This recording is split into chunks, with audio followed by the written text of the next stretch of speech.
Greetings and salutations. Welcome to the new and improved conversational podcast. Whether you're joining us for the first time or you're a returning listener, we're thrilled to have you on board for another exciting adventure. Now, welcome to episode 230 of the Weebs Lounge podcast, a show where we talk about anime, manga, gaming, movies, and the weeb culture through honest conversation, debates, and chaotic energy. For this week, we got the actual episode discussing the Amazing Digital Circus season finale and the overall done show from Glitch and Gooseworx, I believe. So we will be talking about that at the end, but don't worry, we'll be talking about Otaku Parlor for a couple of minutes and then jump into the big news buzz central and see what we're all about. So share this episode, bring your friends, and let's make this episode unforgettable, all powered by Anime Weebs Studio. Catch every new episode every goddamn week. Now let's get to it and hear the sexy man. Damn, who that sexy man? Oh, that must be me. Damn, it's your boy, the Human Typhoon, Legendary Vash. I am all about the Latino he. Our boy, I was gonna go with something with Dominic Mysterio, Javon Evans. You got it. But it just didn't click. I'm like bouncy. I don't know. I was trying to go hot, but it just fell off, Chad. It was going too much yeeting. I was watching Raw here and there throughout my commute, so I was a bit off with my little segue to talk that we're hot. Big show 230. Weebs Lounge podcast was previously known as the Anime Lately podcast, and as you guys have known for the past many episodes, we have the world champion that be defending his champions, that some vows supposedly have been going up or soon to be up, of him be defending his title, of him be defending with those elbow drops like Harry Zane. Exactly. Ladies and gentlemen, boys and girls, and ignorant children of the Isles, what is up and what is good? It is your reigning, defending, undisputed Universal Heavyweight Champion of the world. That's right, it's Whawkins here, your guide through all the bullshit that seems to be media just in general, whether it's anime, manga, or television, movies, whatever have you. It's all bullshit because, hey, it's not Dungeon Crawler Carl. And just remember, folks, the old saying here, you can't be held accountable for everything you've ever said to a stripper. Now, with that being said, hey, how's it going up there in the clouds with the man formerly known as Trevor Tiger? Up in the clouds, it's a crescent mood of a cloudy crescent. How you doing tonight? I am elated. I am happy. We're going to get into why I read something, and anyone that has listened to this show in the past few weeks may understand that I love me a certain kaiju, and I read something with that. I put a big old smile on my face. I can't wait to talk about it. I don't even know what the subject of today's episode was. Something about a circus or whatnot. I don't get Godzilla sweep the nation. Look, that. Oh my god! A big shout out to Whawkins for showing us this meme right here, chat. You guys may not be able to read it right now, but I got you from the image. I just killed King. Get up! So we're friends now. He just looks. You see, he just looks. He just looks. We're friends now. Question mark. Right. I love how it's that specific Japanese Godzilla. It's just like so chat, join the Discord where we say, because you will have a laugh, you will talk about life, you will talk about whatever's going on, general chat, movie chat, Disney chat, the weekly Shonen Jump chat, where we have Bleach coming back most likely, where we have Oda being Oda. What else is happening with Jump? There's new issues, new series dropping. People be behind on manga, but you still gotta read because then it feels like you're half homework at the end of the day. So hey, do your thing. We have a good time. But this is the Weebs Lounge podcast. For anybody that is, is your first time tuning in, we appreciate for you guys joining. This is a discussion podcast where we talk about what we've been up to, what we've been watching, reading in our Otaku Parlor that we're talking about right now, because this is our weekly check-in of the latest anime, manga, or media that we have been enjoying and consuming.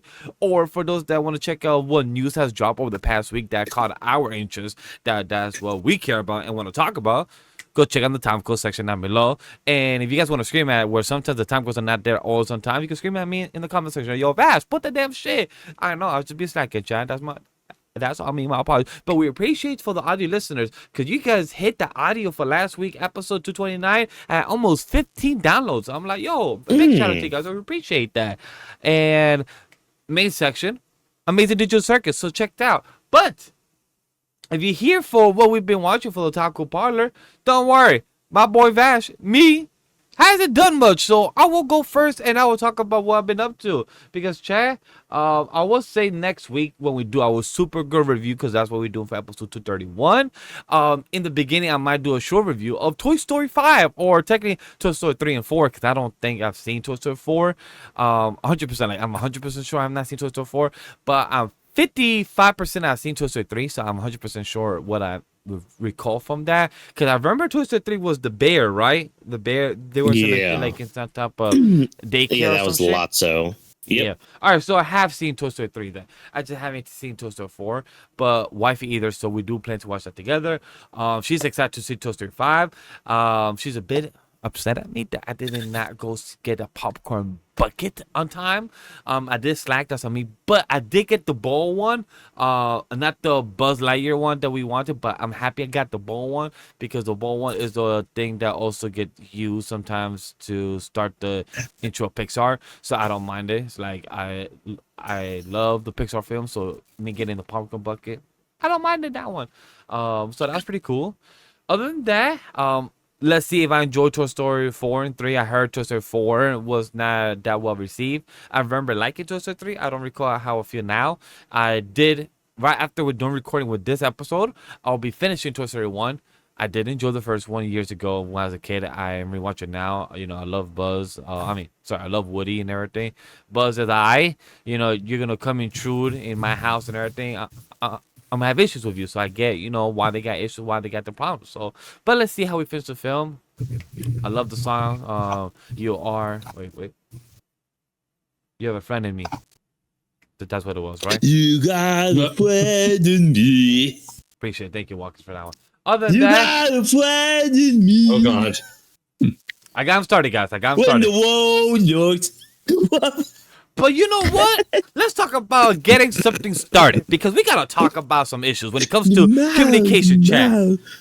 When you get told, when you get told and brought on an adventure, I got brought on an adventure this past week Thursday, chat. It's called Sea of Thieves, and you get told, "Hey, let's have a good time." You know what it felt like, Chad? It felt like when you get brought in a retail job or in any office job and say, "Yo." You get on the ship and you figure it out. You get into work, you learn in the fire, and you survive. If you don't survive, you got fired. And that's what it was. Because, I got in the game. I believe we didn't do no camera, so we just lock in. It's on Twitch.tv/Animal Studio. Still there, the VOD. So you guys want to check it out, go there. If not, it's going to be on somewhere VOD of the Vote channel connected to a collaboration with somewhere else. So go check that out. In some days, it will be there. But trust Whawkins when he tells you, hey, you have a good time. We're going to save this. The whole time, this guy named Trevor is telling us, hey, guys, we're going to save this goal. Let's not wreck this ship, is what he tells us like 5 times before we depart. But the Whawkins will be like, yo, it's a Kraken. Let's go fucking fight it. Let's go fight it. Let's go fight it.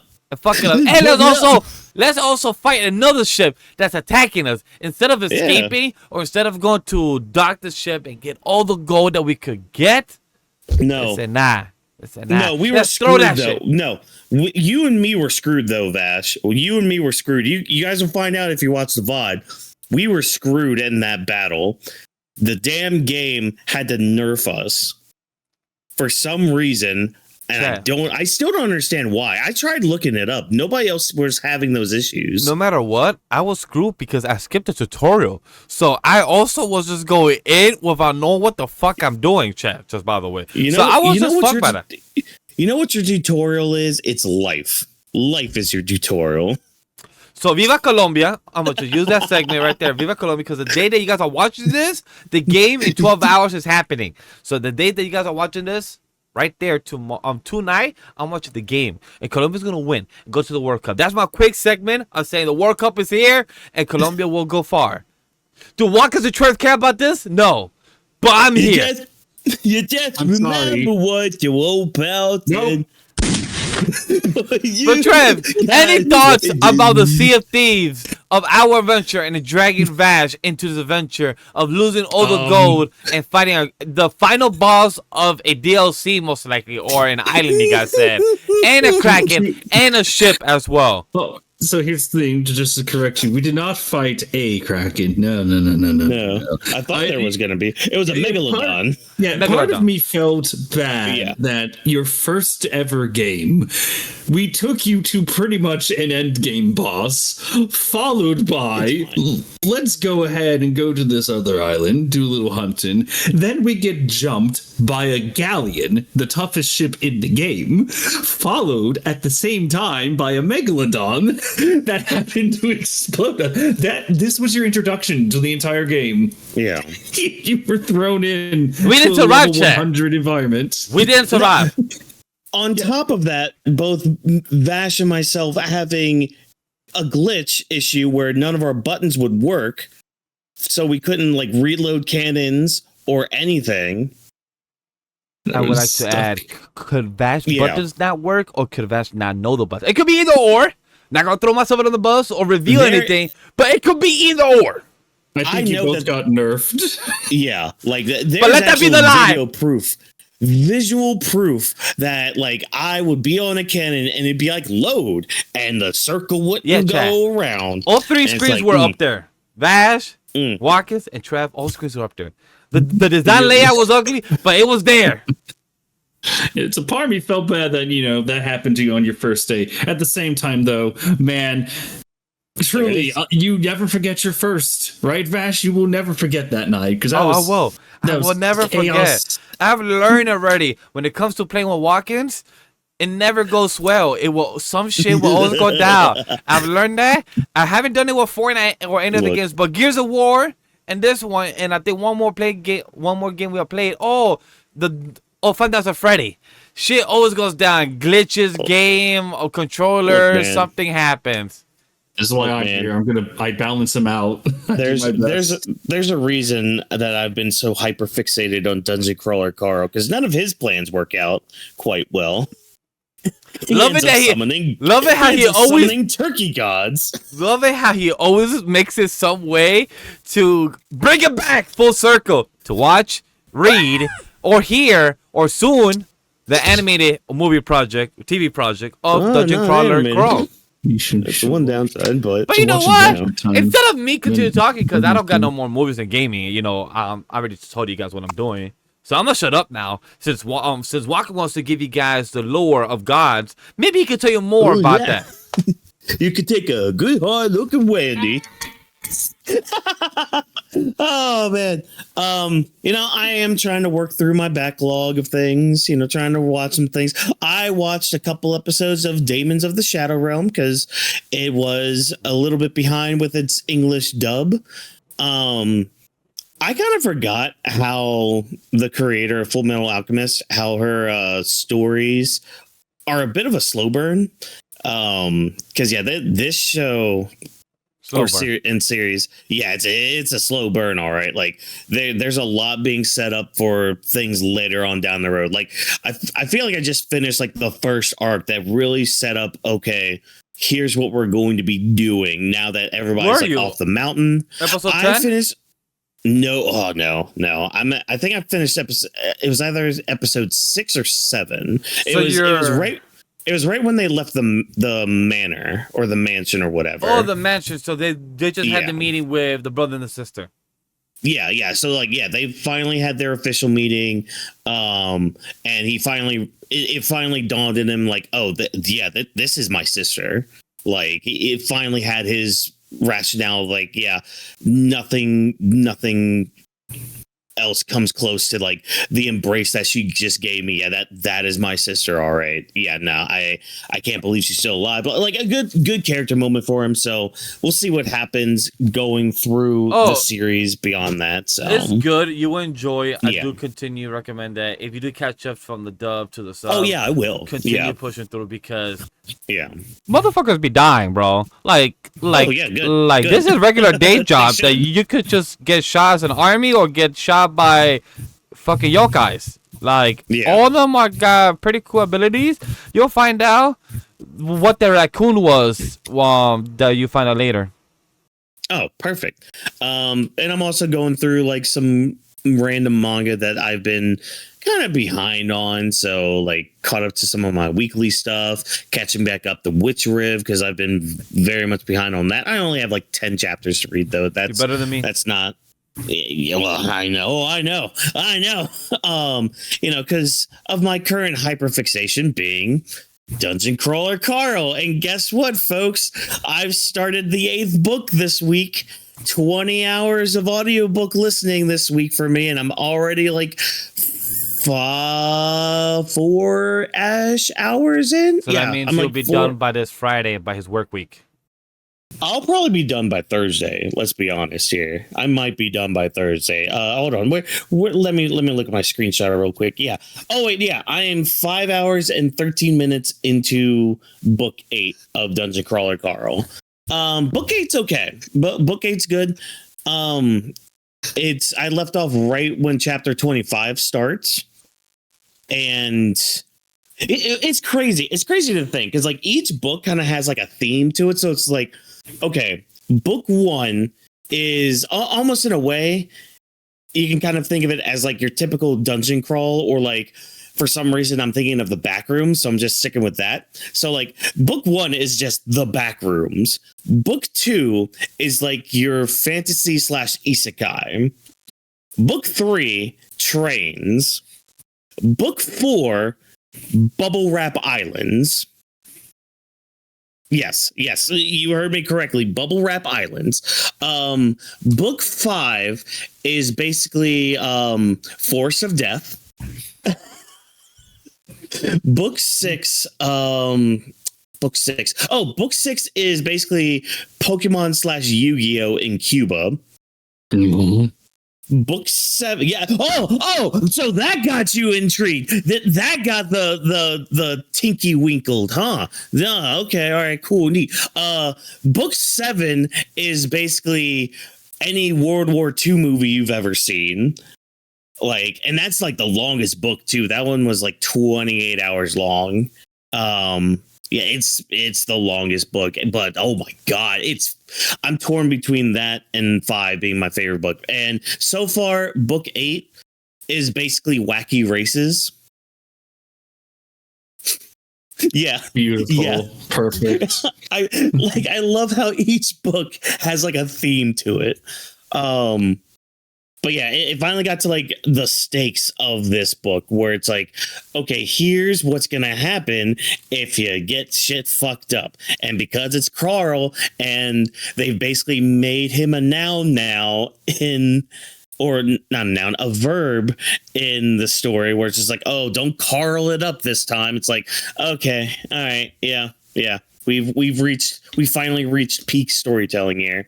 So stay tuned next week as I go on a more tangent, because then I'll finally be caught up like the rest of everybody. I'll finally be indoctrinated into the cult that is Dungeon Crawler Carl, and I will continue to try to bring more people in, because guess what? There's more than just the audiobook. There's more than just the physical copies of the book. Oh, there's a whole immersive version of the audiobook where they actually like, oh yeah, dude. Yeah, I see that face, Vash. Yeah, there's a whole immersive version where it's like they actually hired a few more voice actors for some characters, so it's not all just Jeff Hayes. Yeah, which god damn Jeff Hayes. No, I'll go on that tangent next week. I'm gonna save that tangent for next week because I want to finish book 8 and I want to purchase my next book for my little collection I'm making.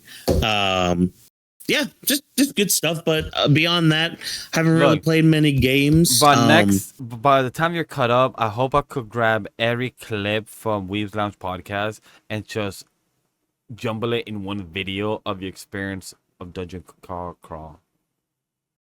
I mean, hell, that'll be a video on its own. I think I know where I started too, because I think we put it in the thumbnail too. I think that'd be a good idea. Let's bounce on back on this off screen. Yeah. But again, not much video games, not much retail therapy. I kind of unplugged this weekend. I ended up going to the beach with my family and all that. Oh yeah. It wasn't too bad. The drive, it was like a 3.5 hour drive for me, which, it's fine. Me and Sydney know how to do long car rides like that. So it was good. It was relaxing. I wish I got to stay longer, but I couldn't really take off work. It was kind of just like a spur of the moment kind of thing. But yeah, it was good. It was a good time. Just nice to just not be around so much social media, especially with a certain show that we're going to be talking about at the end of this episode. Kind of glad I wasn't around for certain conversations involving a certain rabbit character and her gender. That's funny. Me and Trev spoke about that off air and everything, so that's hilarious. Yeah.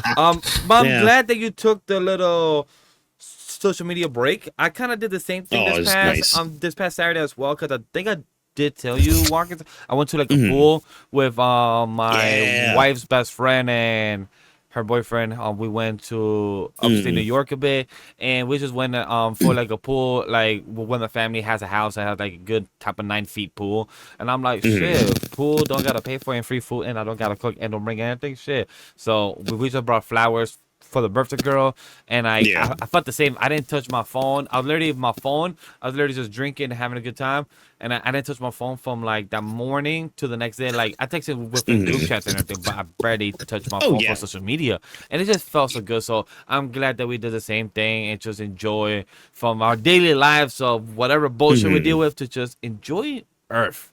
And I just gotta say too, it's great to humble an 11-year-old child because, God, okay, no, yeah, quick little tangent. So my nephew, he's trying to be a basketball player, and he does football too and all that, but he really likes basketball. Okay, cool. I mean, he's all right at it, but it's like, he kind of needs to work on his cardio. He kind of needs to work on his conditioning, like actually, move around and be more active than he is.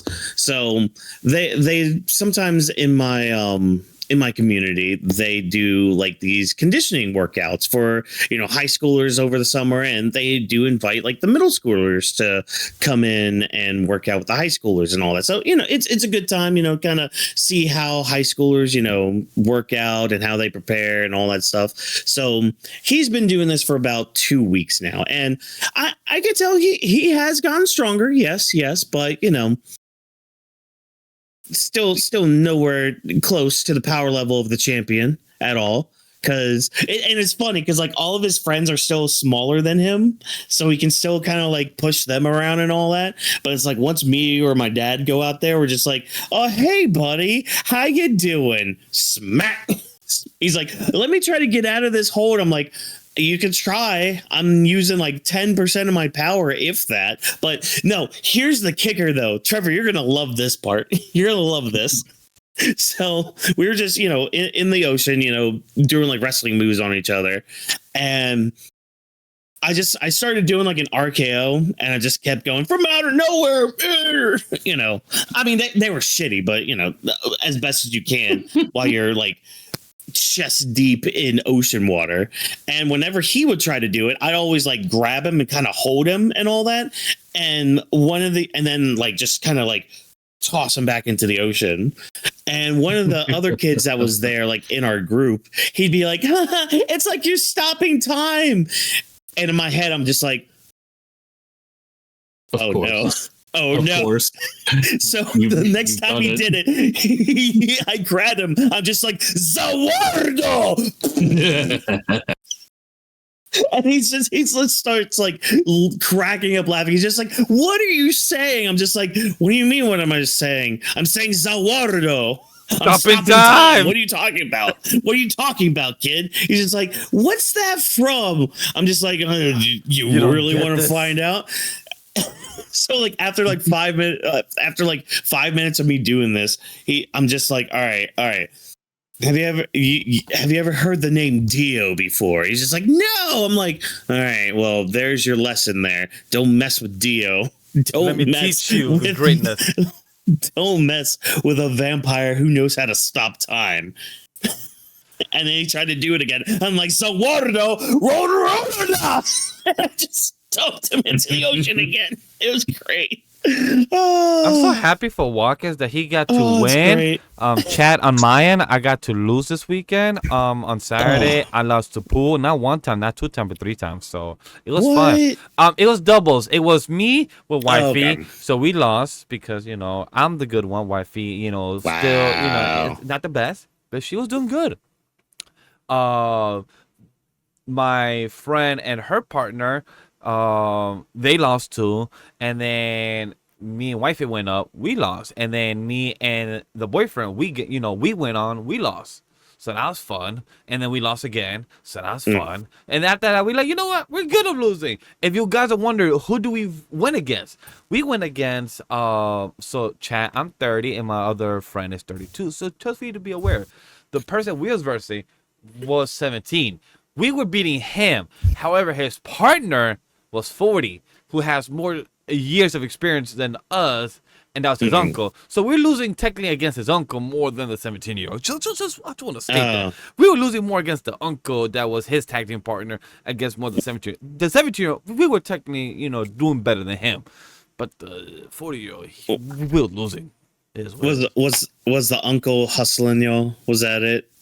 Was he hustling y'all? I don't know, but he had skills. He was better than me for sure. I haven't played in ages. Freaking Harlem Globetrotter out there with the damn billiard balls. Oh, yo, for anybody, that's one of my favorite scenes in The Fresh Prince of Bel-Air when fucking Will's losing, and then Uncle Phil comes out, loses, and like, trying to act it off, and then I believe he calls his butler and he said, get Veronica or Patricia, I forgot who it was, and then he just got the pool and then just aced them motherfuckers, beat them. One of my favorite scenes. So that's my quick attention. You know what doesn't lose though? Romance. Right, Talk Trevor? to us, Trevor. Well, I don't know if love wins this battle, but you know who always wins in the end? Godzilla. Wait, where's my Godzilla? No, my light's in the way. I can't get him. It's okay. Now, do you guys remember how a little while ago we talked about this during one of our big news central? We found out that there's going to be a Godzilla crossover with Romeo and Juliet, and we only saw the one cover for it, and we were kind of geeking out over that. Do you remember? No, but yes. Good, so you do. Yeah, no. How can you not remember that? How can you forget a premise like Godzilla and Romeo and Juliet? So it's like, you see that, and, in your head, you're thinking, how could you possibly pull this off? Like, what is the story? What is it? When a man and a woman love each other very much. Kaiju comes in and makes sure they get together. Are you both a fan of like how Romeo and Juliet was written, with how the Shakespearean dialogue, with how characters talked and how they describe everything? If you're talking about if I enjoyed it in high school, fuck no. If I enjoyed it after high school, yes. Yeah, like there is a charm to that, undeniable. That it's constant throughout this whole comic book. And by the way, yes, this is my little parlor. I got to read this thing. I am so happy. It is like 1-to-1 with the original story in terms of dialogue. However, you can tell when the story has to alter itself when a certain Godzilla just rises from the river and starts stomping around. Please tell me like one of the families is pro Godzilla and the other is against Godzilla. Not exactly, but you're gonna love the next thing. So basically, this is like a very abridged version of Romeo and Juliet, where it's like it's 3 acts, where it's like you meet the characters, you then have the party, you have a little scuffle, and then it's the end. It's those 4 events from the original, just really condensed. So West Side Story, gotcha. Kind of, but better. One Wait.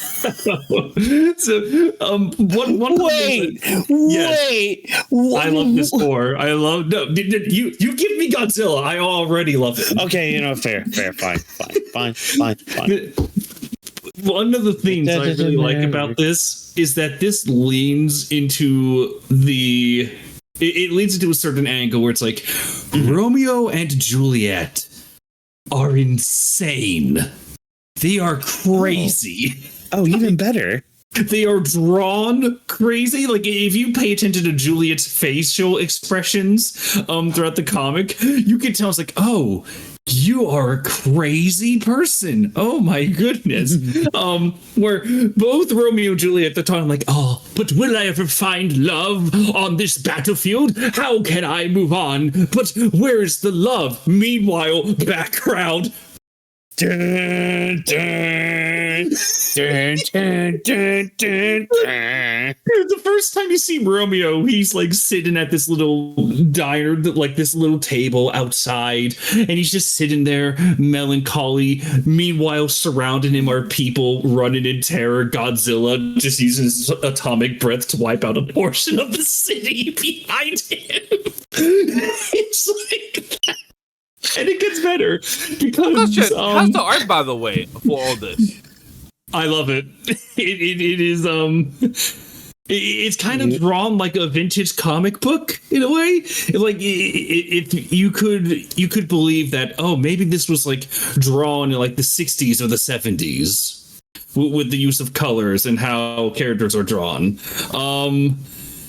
But yeah, Romeo is crazy. He ignores Godzilla throughout this entire story. He just ignores him. Juliet, meanwhile, it's like Godzilla's running around, and the story happens, and then Juliet's like, "Oh, Romeo, where art thou, Romeo?" Godzilla shows up, gets knocked into a tower, and she falls off the balcony, and Romeo catches her. So Godzilla is like the unintentional matchmaker between the two. Yeah. The comic's great. It is fun. That's the best way I can describe this. This is a fun comic that is having just fun with the idea of, yeah, Romeo and Juliet are crazy teenagers. Let's contort reality, just have them focus on each other while Godzilla and Mothra just run rampant through the city. Yeah, Mothra's in this, by the way. Oh, I was going to make a Mothra joke, too. But the fact that... oh, okay. Right. So, yeah. Is Ghidorah there, too, from the meme from earlier? Is Ghidorah also there? So, I'll lead into that, but there is a Mecha Godzilla in this story. It's Juliet's father, and he gets into it's this giant wooden Mecha Godzilla that's actually a threat, but with Toon logic. Where it has an infinite supply of cannonballs in its fingers. It also has a tail with like a bunch of mirrors so that Godzilla's atomic breath just kind of reflects off and it hits Mothra. It's that level of silly. Why do I feel like slowly some type of loading right now. Codename Kid Next Door type of mecha being done by them? That's what I felt like. This is a very Kids Next Door Godzilla, and it's awesome. I love it. But Romeo and Juliet, when they decide to go get married, I can't.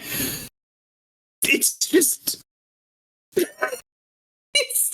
Romeo and Juliet, they walk into a church, and you can see in this nice church, if one were to look up, there is like a stained glass dome, and on the dome are the MonsterVerse creatures. They're just hated. So, Gigan, Rodan, King Ghidorah, they're just on the stained glass windows for some reason. And remember, this is a church, and the stained glass is showing like, we have struggled against these monsters always. What's happening in this universe? Goddamn. I'm just skimming this right now. Because there's just a random panel of King Ghidorah just blasting monsters and peasants. It's so funny. I love this thing. They're literally making out as Godzilla and Mechagodzilla are battling in the... What the fuck is this? Yes, this is what I mean. The story happens because of Godzilla. Romeo and Juliet only get together because of Godzilla. That is the main appeal. It's so funny. Oh, and do you guys remember the fateful duel between why am I forgetting his name? Mercutio and the I'm right at that part. I'm right at Mercutio. Art thou hurt? So, Vash, just to give you context, Mechagodzilla is about to kill Romeo. Godzilla bursts from the ground with the duel happening. So this sword duel is now happening on top of Godzilla. Mercutio, are you all right? It's so funny. Mechagodzilla, this is Juliet's father, he kind of kills Mercutio, who then says like a plague on both your houses as he dies. And then the Capulet gets killed by Godzilla. I'm being vague about this because everyone deserves to read this. What am I what? What? I just want to say, you can share it to the class. Before you say too much, Whawkins, I just want to say,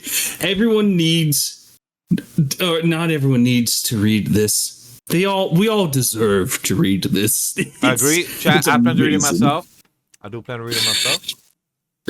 It is fantastic. There's even a couple cool parallels. And Whawkins, I want you to confirm one more thing for me, okay? Scroll down to when Juliet dies, and I just want your voice of approval or disapproval. You'll see it, because I know you will see it. It's right before the big one-page spread. I really hope. Wait, before she stabs herself with the damn glass? Look at the glass! Look at the glass! You look at that symbolism. Can we agree that's the symbolic? How it's beautiful? All I'm gonna say is right below it is the Robin Hood Godzilla thing. I was gonna lead into that, you fuckers. So yeah, there's even the little sneak peek. There's a sneak peek of Godzilla interacting with Robin Hood. That's how it ends. It's beautiful. Everyone needs to read this comic. It's great. It's fun. It is a comic. Reading this, it kind of made me feel like a kid again, where it was kind of just like, yeah, this is utterly insane, and I am all for it. I love this book. It's so funny and fun at the same time. So that was my retail therapy. I loved reading this thing. Love it. All right, chat. You guys now we can move on to every other announcement that won't even be as close as fun as this. Hey, chat. We spoke about it a couple months ago, a couple weeks ago. Go check it out. Go read it. But if you guys want to hear what it's all about for this episode, big news but central. Let's sit down in the lounge and hear what's happening in the laser media. Get ready to dive in the latest buzz, hottest news, and our spiritual opinions on everything entertainment. And the first one we got, as always, is the sweaty news. We got a couple of things. And I just want to say, Dead by Daylight has actually have a film actually happening. But then I have a question. How the fuck are we going to have killers have collabs? Are we going to have like a Scream killer? Or are we going to like, Dead by Daylight has a lot of collaborations? Or are we going to have their own original story? That's what I'm curious about that one. Like, that's the one that really shocked me. I would assume their own original thing. But, oh my God, what if they do like knockoffs of like Ghostface? Legally safe versions. Yeah. So it's that would be so fun. it's like spooky look or something. That would be fun. That would be fun to happen. That one. Out of the gaming news here, what else you guys have to talk? You guys are the ones that put these.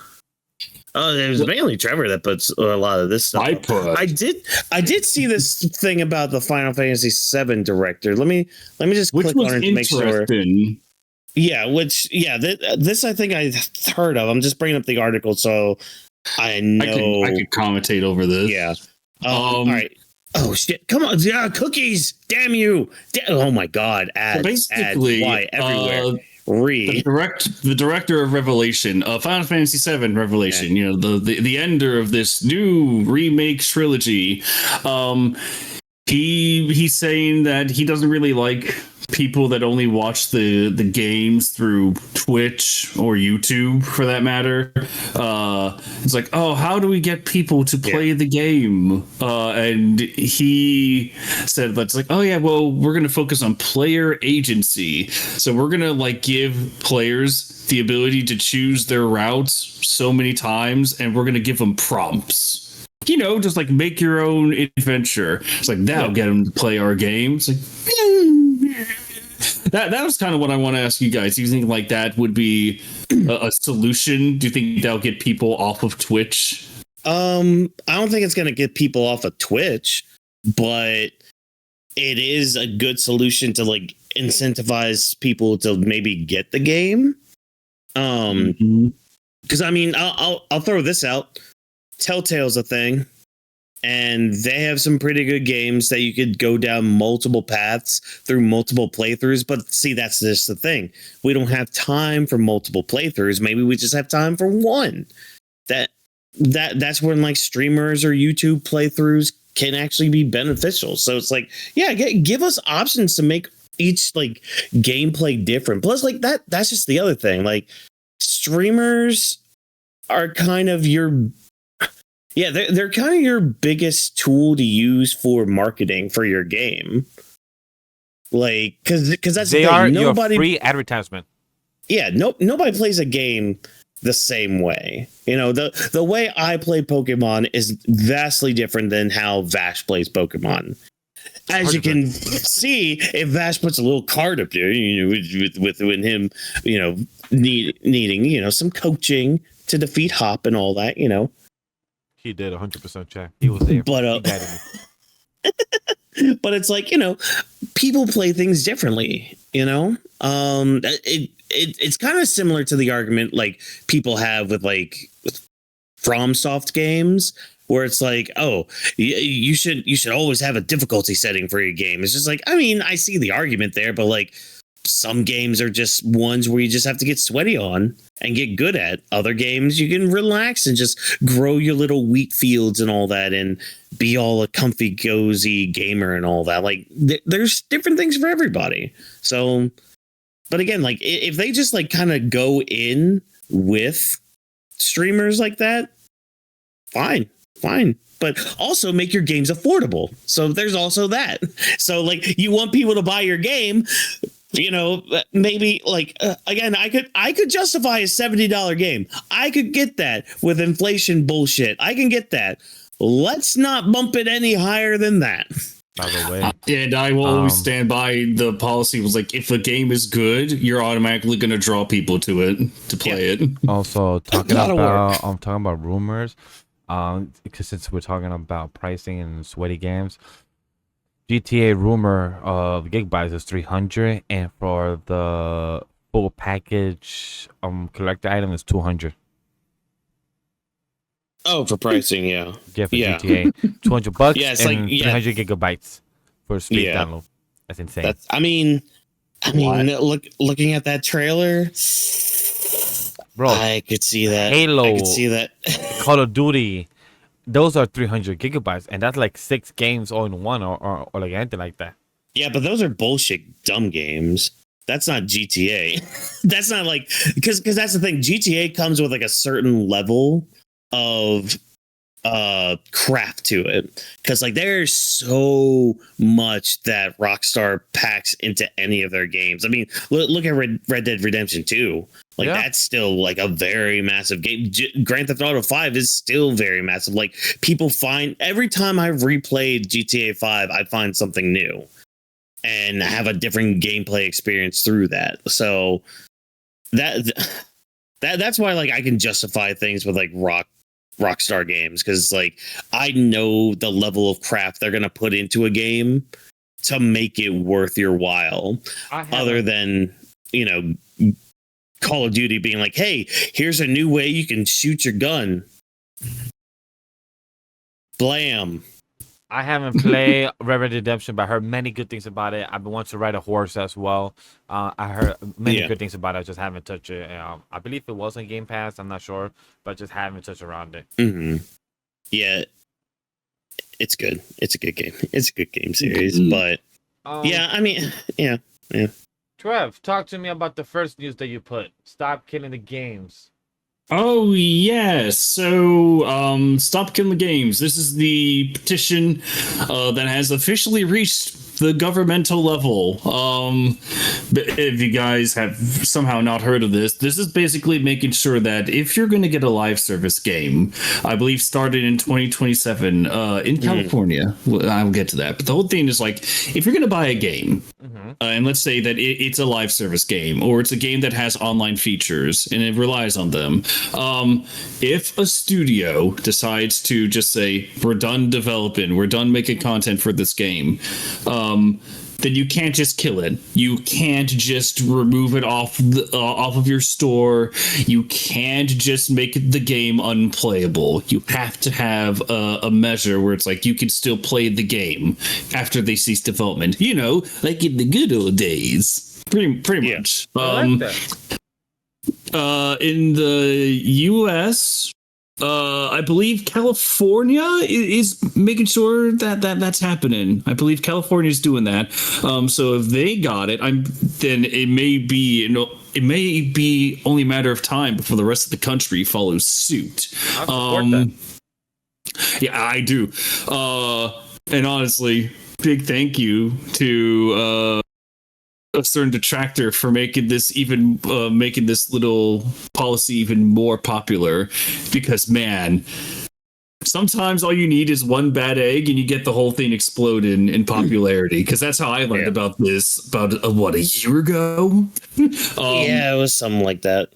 So yeah, US, we're already gaining traction. Meanwhile, in the European Union, unfortunately, this is the bulk of our little article today. They say that's like, yeah, we can't do this. We can't put this into law. I was like, come on. And they're doing the safe version of saying no, where it's like, yeah, we can't do this, but we'll negotiate. We could have a stern talking to those pesky video game developers. Like, you could just put it in the law so that people buy what they own, or they own what they buy, I should say. That'd be great. Yeah. You know what happened the last time European government tried to take control over people? The Boston Tea Party? We stuck them right up the ass with our damn muskets and threw their tea into the ocean. 1776 rise again. 1776. We were built on the idea of fuck you. 250 years, chat. Damn right. So yeah, this is still a developing story. I'm only hoping for the best, where it's like this gains more traction, and hopefully it happens worldwide, because this would be nothing but a victory. Mm-hmm. Yes. But speaking of victory, who here likes animation? Animation. We got the One Piece Heroines trailer. What? No, not that one. Not that one. No. There was something before. We have one more little gaming news to talk about. Yes. I got excited. I just doing the transition for me while I was talking to wife. I'm like, oh, cool, thank you. Let's get to animation. But they brought up Pokemon, like, fuck it, that shit. Fuck that shit. Talking about a damn Surfetched and Pichu stop motion film that I'm probably gonna watch, but maybe not. Who knows? We'll see when it comes out. Unless director Del Toro was gonna be attached to the shit, yeah, he's a stop motion good guy. He knows how to be on top of that shit. But this, I did see this though. This does look cool. Yeah, this looks genuinely fun. Reminds me of the old shorts that they did before, like, before like what, the first 3 Pokemon movies? Yeah, something like that. Oh, what? No, I think. No. what happened? What did you do? What did you find? Did you find something forbidden? I clicked on the link because it's a Twitter link. And I scrolled down because discussing film. And I guess this is a good transition into this next part. Hey, everybody. Breaking news. New achievements. You have breaking news. Oh, no. The new Tom and Jerry movie is described as a La La Land style rom-com. The film follows Tom. The film. No, hold up. There's more. There's more. I did hear. I was just trying to find it earlier. But wait. There's more. The film follows Tom and Jerry, who are both adopted by a couple. The cat. So already they're a package deal. All right. The cat and mouse then launch a campaign to destroy each other and the couple's relationship. Wait, what? Wait, hold on, wait. Tom and Jerry are going to destroy a couple's relationship? I guess so. And this isn't from like Discussing Fish or anything. This is from Discussing Film. Yeah, it's very Source Variety. What? Look, the Tom and Jerry, I'm a fan of it. I grew up with it. I grew up with Cartoon Network, with Boomerang. I grew up with all those things, Pink Panther, all those things from Cartoon Network and Warner Bros. Animation. Love Tom and Jerry. Love the Looney Tunes. Love all those things. But Tom and Jerry being a package deal, cool. In some of their iterations, they have been in the same household or somehow run into each other. Cool. But then for them to want to destroy each other, but also destroy the couple, what did the couple do? Or is this just like a domino effect that we just have them being a mayhem and chaos and then that happens? Well, exactly is the case. That's all I got on this. It's like, yo, I read that early and I'm like, okay, we have a couple of things dropping this week since it's animation week for Warner Brothers and set up a festivals going on. So hey, awesome things. Love it. Tom and Jerry. Trevor, you don't sound too thrilled because you sound confused, ecstatic. You don't know left, right, he, she, them. You don't know. I mean, I love Tom and Jerry as much as the next guy. But if history is a good teacher, it's like the more you just focus on the two of them, the better. I don't know why you're trying to put them into a film where it's like, we're going to destroy their foster parents' relationships. Like, huh? I can only assume they mean like through their antics, it causes harm unintentionally to the couple. I'm hoping that's the thing. But, yeah, I don't know. Describing Tom and Jerry as a rom-com? No, thank you. Let's not do that.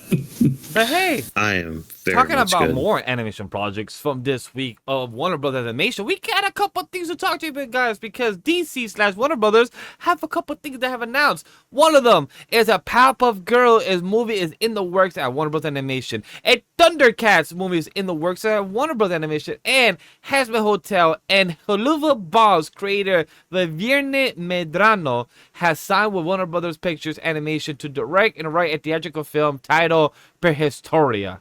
And then we had a DC Anime festival that's going on today, this current day of Monday, to the end of the week, chat, that will feature a couple of stuff premiering, like this Tuesday, that you guys are watching the podcast out, who are listening or watching, that right now we'll be having maybe a reaction of myself or commentary or video of Whawkins or anybody of Batman Nightfall. We have Caped Crusader Season 2 from Prime. We have the Merger with Green Lantern that we heard from Jessica Cruz being the Green Lantern of this project. Starfire Creature Commando Season 2, Mr. Miracle, and we heard some information of the dynamic duo already. So You guys have any thoughts about these announcements from Warner Bros. Animation? Even though they got bought by Paramount, they still are willing to announce these projects. Seems like James Gunn still got the hammer on the wall, saying we're still gonna be working no matter about this merger or don't give a F. So, what you guys think, Whawkins? It's gonna be interesting what they do with Professor Utonium. Yeah. For the Powerpuff Girls movie, since that voice actor is no longer with us. Yeah, they did pass away earlier this year, so that's very true. I mean, Thundercats movie, at least it's going to be animated. That's something. I'm here for it. Good.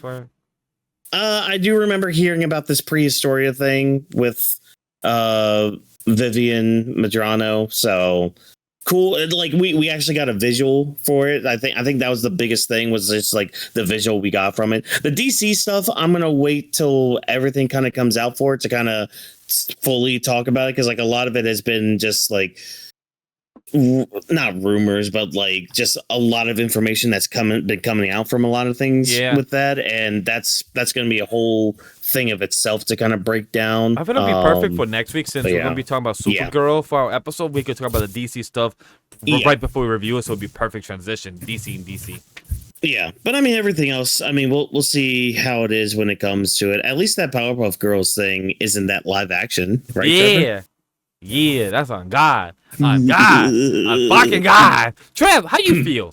How you feel about these Thundercats? Yeah, excited? How you feel about this Has Been Hotel stuff? Anything DC? You a fan? I grew up with Thundercats, so how do I put this? I don't have any faith in these announcements. And not that it's like, oh, what, you don't think they're going to be good? It's like, I have a feeling they might not even exist. They might not get released. I don't know.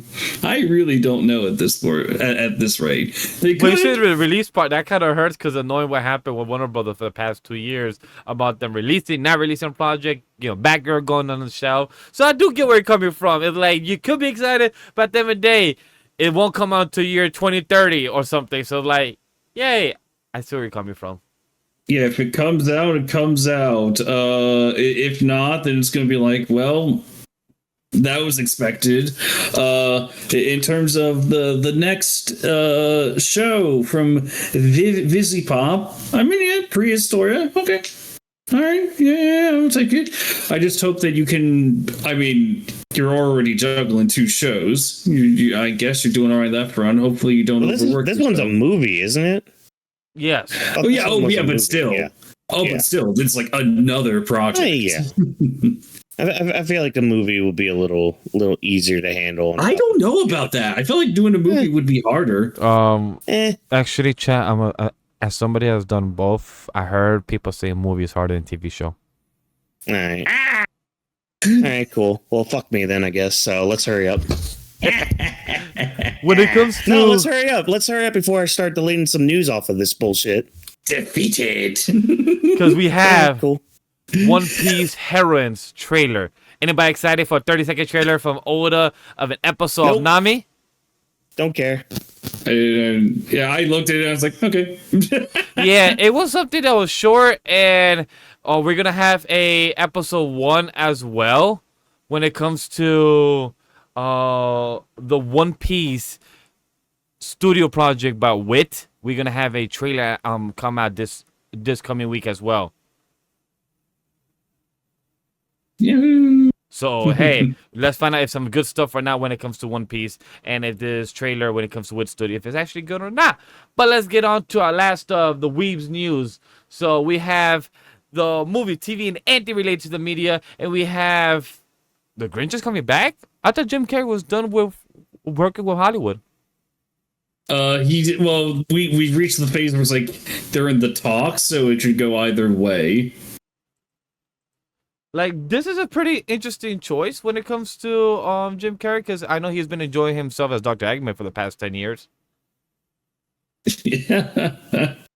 I'd be shocked. Now, wait, did we learn, is this like an animation or live action again? I heard the rumor it was a live action, like, sequel for The Grinch is what I remember hearing the rumor report. I'm really hoping that, if Jim does go back into this, hopefully that costume is better and doesn't force him to go do CIA training to get through the pain again. That's all I hope for. But hey, guys, if you're excited about more projects coming back after 20, 30 years, guess what? Michael Myers said that he might come back for Austin Powers 4. Oh, he's saying it's not even that. It's like he's saying it's going to happen, which is interesting. What do you know that we don't, Michael? By the way, if anybody wants to watch the World Cup, watch Trevor Noah watch soccer and talk about it. It was really fun. I had him watching a game of South Africa or something, and he was watching it and give commentary and giving insightful thoughts for anybody that's new to soccer and like that. So big shout out to Trevor Noah, and he invited a few guests as well to his event. So it's pretty cool nonetheless. Oh, But talking about another project coming back from 20, 30 years, because hey, have you asked yourself, are you there yet? Or are we there yet? Sequel? Guess what? There might be Are They Gone Yet after the kids have gotten older, and now we have our boy Ice Cube being a grandfather. Anybody excited to see that as him as a grandfather? I got nothing. I haven't seen Are We There yet? No. How about you, Whawkins? Have you seen Are You There yet? I don't watch shit TV, so there we go. What? Those are movies. I'm about to say those are movies. Are We There Yet? It's 2 movies. I don't watch shit products. Holy shit. Damn. Hey, they were fun comedies back then. They weren't perfect, but they were fun comedies. No. He's getting ready. All right. Hey, what about the next one? Hugh Jackman confirms that he will star in a Long John Silver in a reimagining of Treasure Island and Ridley Scott. Neat. I get the pro is that it's Hugh Jackman. The con is that it's Ridley Scott. Yeah, he's also a hit or miss for me when it comes to projects. But It's like I'll watch it. I do like me a Treasure Island. Thanks, Treasure Planet, but I will watch your career with great interest. But I do want to say one sad news. If any of you guys are a fan like me of Lilo and Stitch, the franchise, not the live action, but overall the series, Lilo and Stitch creators Chris Sanders and Dean DeBois have shared a piece of artwork honoring the late David Chase. Chase voiced Lilo and Stitch in Lilo and Stitch the film, the animated films originals back then. They passed away, I believe it was 35 years old, I believe is what I saw on the timeline. I remember off the top of my head. Yeah. So it sucks. It sucks. I believe Whawkins said something in the chat, saying that when we see them pass away young, it really hurts you knowing that with the same close range of these type of celebrities or actors that have lived for short. That hurts. Yeah, it really does. And what really hurts too is having an artwork that just comes onto your timeline and you're just like, why do you pain me so? Why do you torment me so with this? How dare you? I think I told Edens this. I think I put it in the same chat. It's like, it just reminds you of the Mel Blanc tribute where it's just called Speechless and has all the Looney Tunes surrounding an empty microphone. Yep. Yes, I recall seeing that on the timeline. It hurts. It hurts just knowing that. It's like, man, god damn it. That's all I got. It hurts knowing that good things die, and yet we still have to get new Star Wars products in our fucking Disney. No, move on. Fucking X-Men versus Aliens apparently a thing. Woohoo, hey, speaking of Ridley Scott. Talking about X-Men, kill it with fire. If you're a fan of X-Men, if you're a fan of Ridley Scott's, this is a perfect crossover for you because literally a 4-issue. You can't mess this up. It's with the Cyclops, Wolverine, and Emma Frost. I don't know who's the Looks person like on the Kitty left. Pryde's there too. Yeah, I couldn't want to guess tell. that's her. I couldn't tell this Kitty Pryde because they be changing her design, so I couldn't tell. Yeah. You could have just given me Wolverine. Honestly, it's already a sell with him. A Nightcrawler I'm would ready be to read fire with this. this. Nightcrawler would be amazing. Oh, hell yes. And speaking of fire and awesome shit, another See the wizard. Godzilla crossover with the Wizard of Oz. We're off to see the lizard, the wonderful lizard of this. I hope that I'm just this seeing that comic- cover. I'm just seeing the cover is like, where's the logic? Is like, I just think Godzilla. I just see the lion. I see a fucking balloon. I see our Scarecrow literally in a witch's broom. Like, how do we get here? I am begging that there's like you know the scene where right before Dorothy throws the water on the witch, there's like an open window behind them. I want a panel where it's just Godzilla doing a double take in the background, fires his radiation blast from afar, and it just ends with them getting blown to smithereens.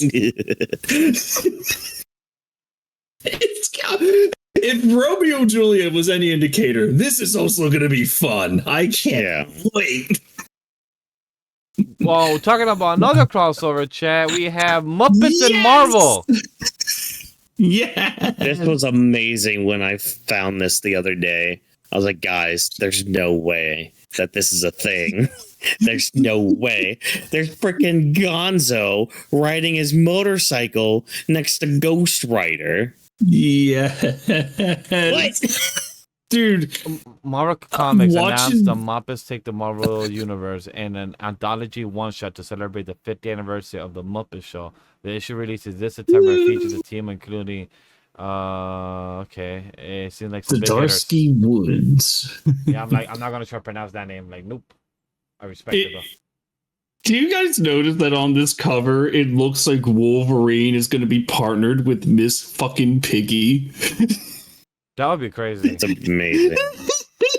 Or Storm and Piggy might be a combo too. I want Wolverine to feel fear working with Miss Piggy. I want him to worry about his safety. Yo, Kermit and Spidey is gonna be an interesting dialogue. I wonder how they're gonna do that. I wonder how they're gonna do that.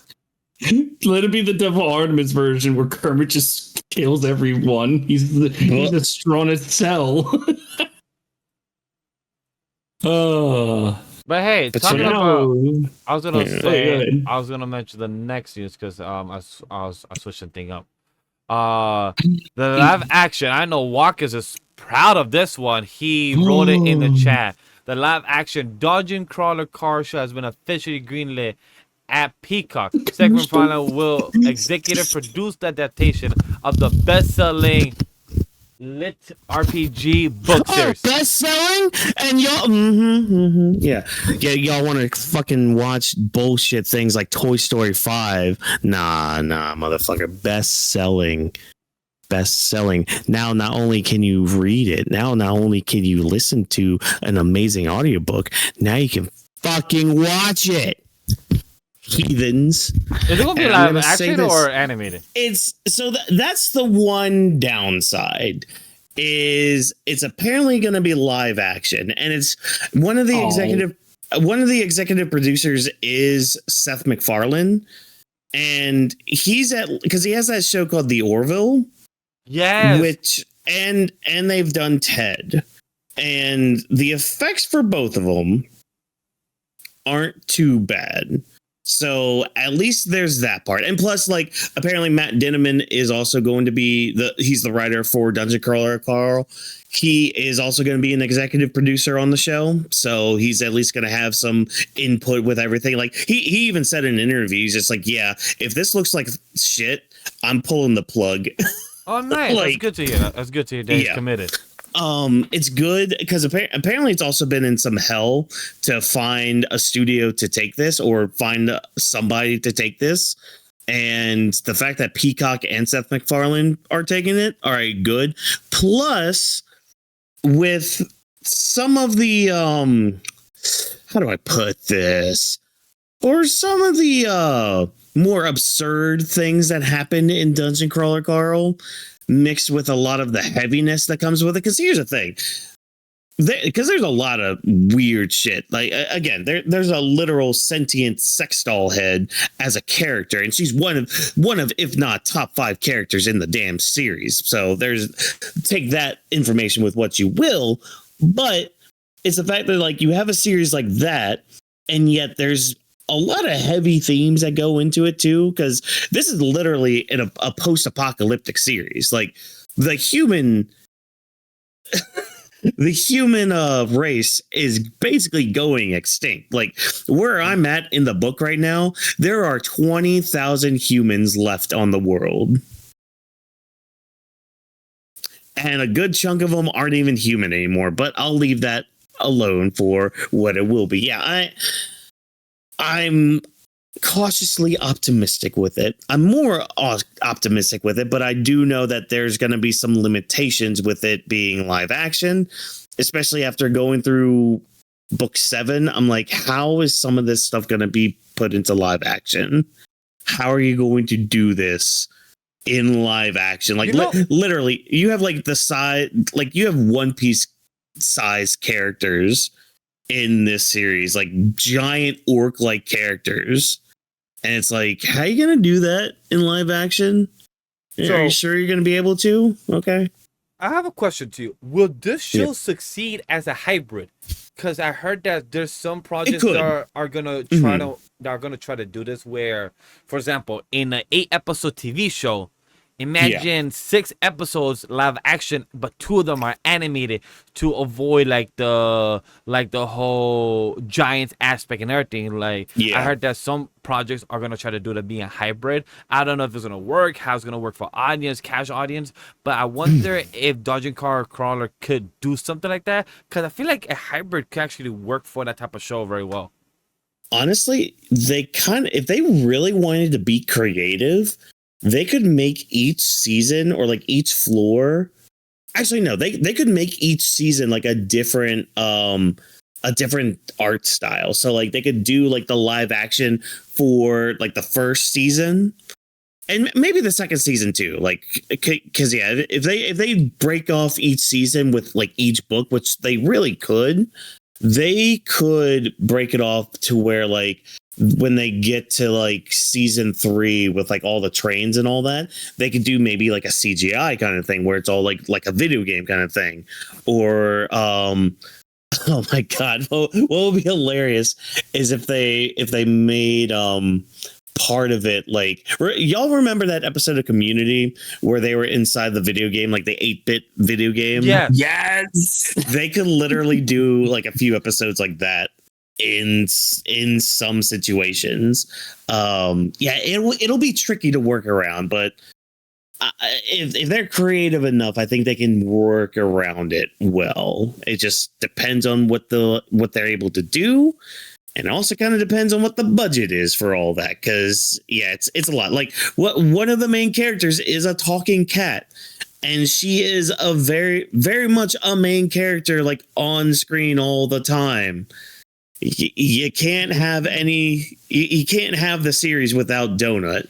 You can't have it without Princess Donut. So it's like where like with Ted, they could get away with it with like having some episodes being more focused on the family. You can't do that here. Like you just can't. So yeah, cautiously optimistic is where I'm leaving off, but more on the optimistic side. Because again, I think Seth MacFarlane can really like balance out the absurdity with the heavy themes that can come from all this. Like, because there's some heaviness. Like, that'll get me into some other shit that I don't want to spoil for anybody, because you need to fucking read it and listen to it. Damn it. I've given friends options. Yeah, we will. Kinger is upset at all of you. We will chat. But talking about we will and spending money, talking about making time, do you have your money to be like the company called Fox to be buying Roku for $22 billion? Or do you have about a good $1,500 for your rent? Instead of paying that, you could buy a Steam machine, is what's called. Officially, pricing has been revealed for 512 gigabytes with no controller, $1,049.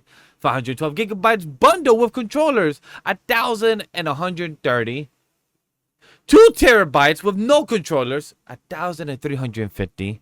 And 2 terabytes bundle with controllers, $1,430. Will you buy this? Do you have the money for $22 billion deal? Or do you have money to spend, not to pay rent and go broke and not eat or buy any groceries for the month or two? And you could just, buy a little Steam machine.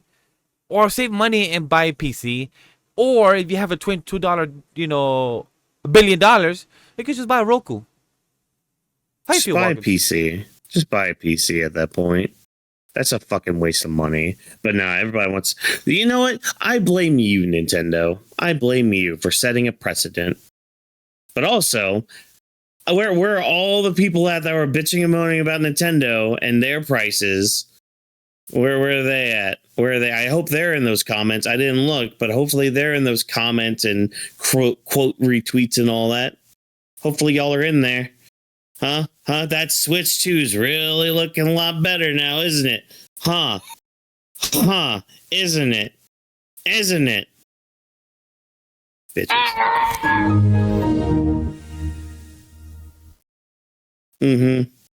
That's what you get. I guess Trevor's the happy chat. No. I guess you have a PC. I guess you have a PC. I guess he look at Wally and be like, no, I can't.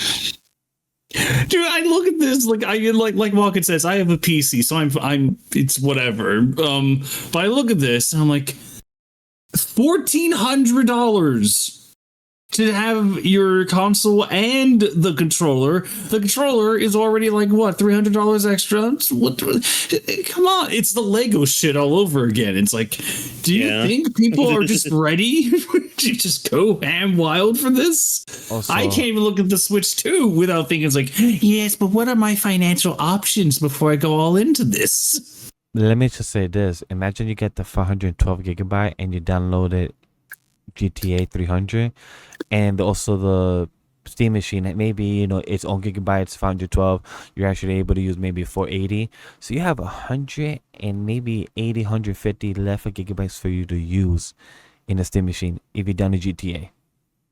I'm sorry, hold on for 1 second. Hold up. Breaking news on the Steam machine. New achievement. wait, where's my soundboard for it?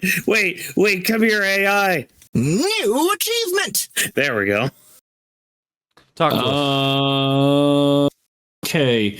Valve started with the Steam 3.8 release. You can put together your own Steam machine using whatever PC parts you want. So basically, yeah, you can't afford it, build it, fuckers. So technically, you could just build your own PC then. Yeah, pretty much. It's like, what does that even do? What is that as a statement? That's kind of a bummer. Yeah, I agree. But you know what? Talking about being a bummer, let's go to Trailer Town. We have a couple trailers before we get into our meat and potato of the Toon World. We have Dino Film. Yes. This is called The End of Oak Street. That movie. Oh, yes. Yeah. It stars Anne Hathaway and Ewan McGregor, aka Obi-Wan Kenobi.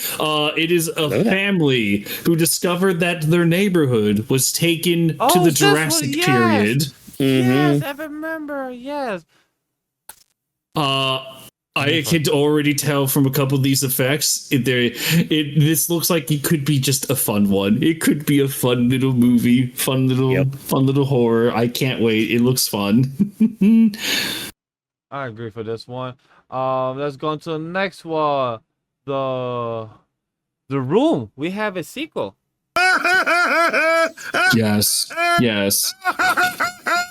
The Room returns, starring the man himself from Better Call Saul, Bob Odenkirk. He's gonna be Tommy Wiseau. This is incredible. Apparently, there are shows in, I believe, California, New York, and Chicago. They're all sold out. But the cast of this little production, they only had 12 hours to do this with no rehearsal. It's just a remake of The Room, and all the money made will go to charity. So everyone go down to these places. So go down to your local movie shop. It's for the kids. Come on, guys. Come on. Literally. Yeah, because the way they was shot, I'm like, this looks so much green screen. Like, this looks so much green It screen. looks so stupid, and as it should be. It looks so much green screen. I'm like, what's going on here? But hey, chat, are you excited for Shrek 5? Because I have not seen the trailer either, chat, so I'm watching it for the first time right now. No. Yeah, That's how we matched that. Whawkins and I, when we watched that trailer, we both had the same opinion of like, what now? what do? What say? What words can be said? It looked nothing. It's like, I think it's still trying to make fun of itself, but it's like, The animation is different. Oh, it is. Very it is. different. Like, the models feel different. And it's like, so already it's kind of jarring in a way, because it's like, all right, Donkey looks different. Shrek looks different. Like, I don't know how to describe it, because it's like, they went more in with like the cartoony feel of it, which, okay, I guess. It's very unsettling. So Shrek and his family's in jail? Yeah. Oh, yeah. Except the Zendaya has saved them. Which, keep in mind, we did not hear her character in this trailer, nor did we see her character in this trailer, like we did with that teaser. And it's 1 minute to a second, I didn't even see her. And I had the trailer on mute, chat, just to still lock in and everything. But I'm like, I didn't even see her. So I'm like, this trailer was just pointless. It was just showing the family. And the animation is weird. I don't know. It's not like it's bad. It's just jarring. I believe I saw a meme. Now I understand what it means, because the meme was the Shrek animation from back then from DreamWorks. It can't be redone. It's like the animators left, or like they disappear. And it's like, I saw it as a meme. I saw it. I understood the joke, but then now seeing it, because it happened during Shrek 5 release where that meme was going around. So now I understand the point. It's like saying that the models of Shrek don't look the same compared to Shrek 1, Shrek 2. And that's insane. Because that was literally 30 years ago. It wasn't like 50, 80 years ago. It's less than 30 years ago of animation just changed that much, that DreamWorks doesn't want to use the same one or same style or 2D animation or whatever it was when it comes to the lighting. It's just insane. It's just funny because I've seen this conversation happening where it's like, yeah, the art style, the first, not really just the first few, like all the Shrek films, they're very distinct, making fun of the whole fairy tale style, just because, you know, how DreamWorks was founded by an ex-Disney guy. And then you look at this trailer, it's like, you've become the very thing you swore to destroy. I've been seeing that joke around. It's like they're making fun of fairy tales. It's like, it's almost like it's being too meta in a way. Yeah. But again, like this is just one. Is it even a full trailer, or is this just a teaser?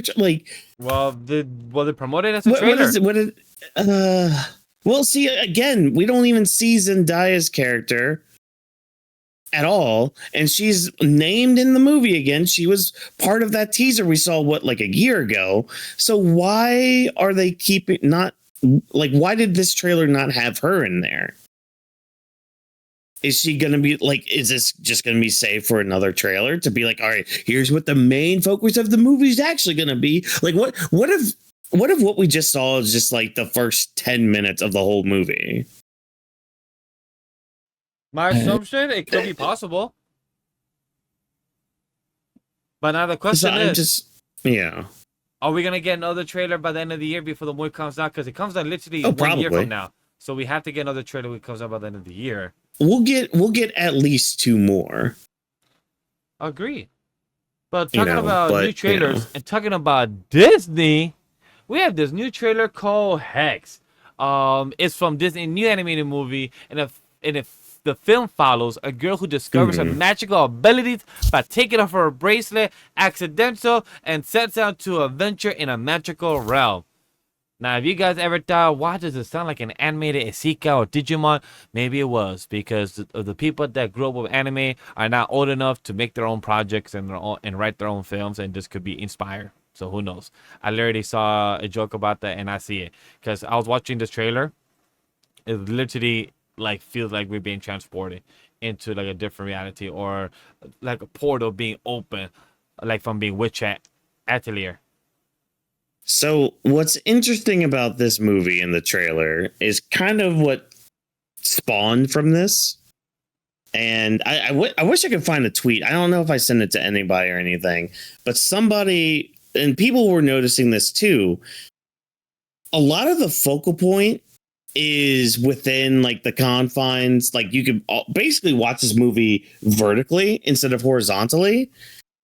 And a lot of people were calling that out, being like, oh, you can, this movie's being made to watch on TikTok.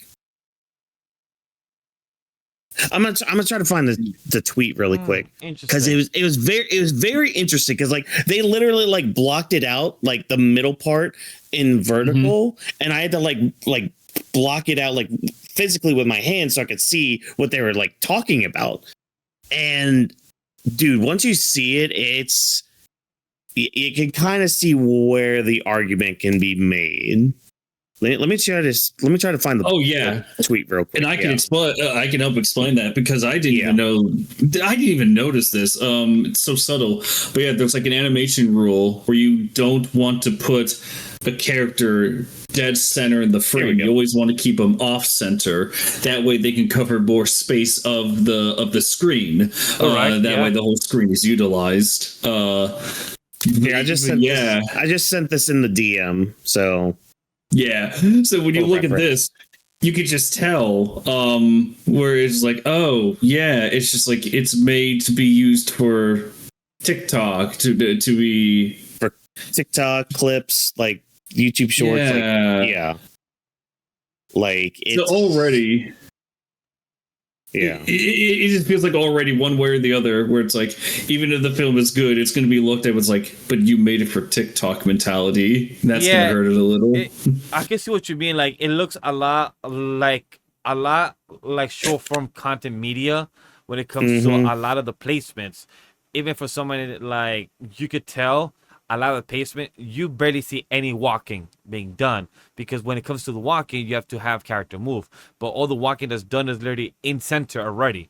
So they're just walking to frame, not walking out of frame, not walking the side of the frame, and that just shows every time they approach, it's in the middle, run out. I'm having the trailer again in front of my screen, and just everything she's done, when she does an action, the screen even transitions with her back in the middle. So it's just crazy just to notice that as well. Yeah, everything's just in that center. And when especially with this video I shared, if you just kind of move your hands to block the sides, it's very much noticeable. But other than that, I don't know, man. How did the story intrigue you guys? Traveling, her having magic powers, probably finding witches, this Thanksgiving. You guys feel like this is gonna be a good success when it comes to Disney? Yeah, I can't wait to watch the Owl House. I mean, Hex. Yeah. Why did Scott say that? I can't wait to watch a 90-minute version of the Owl House, but for straight people, because we're not woke.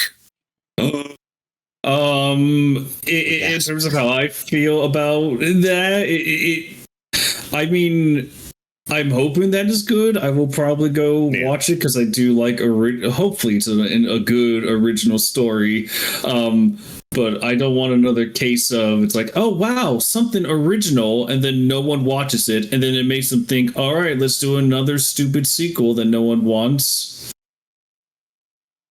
Hey, if it's good, it's good, or if it's bad, it's bad. People will talk about it and be honest about it. Just like the last segment before we get into our main topic of the amazing the world of the digital circus, we have the Park Plaza with Cloudy. Yes, guys, you heard it here. The name has been changed.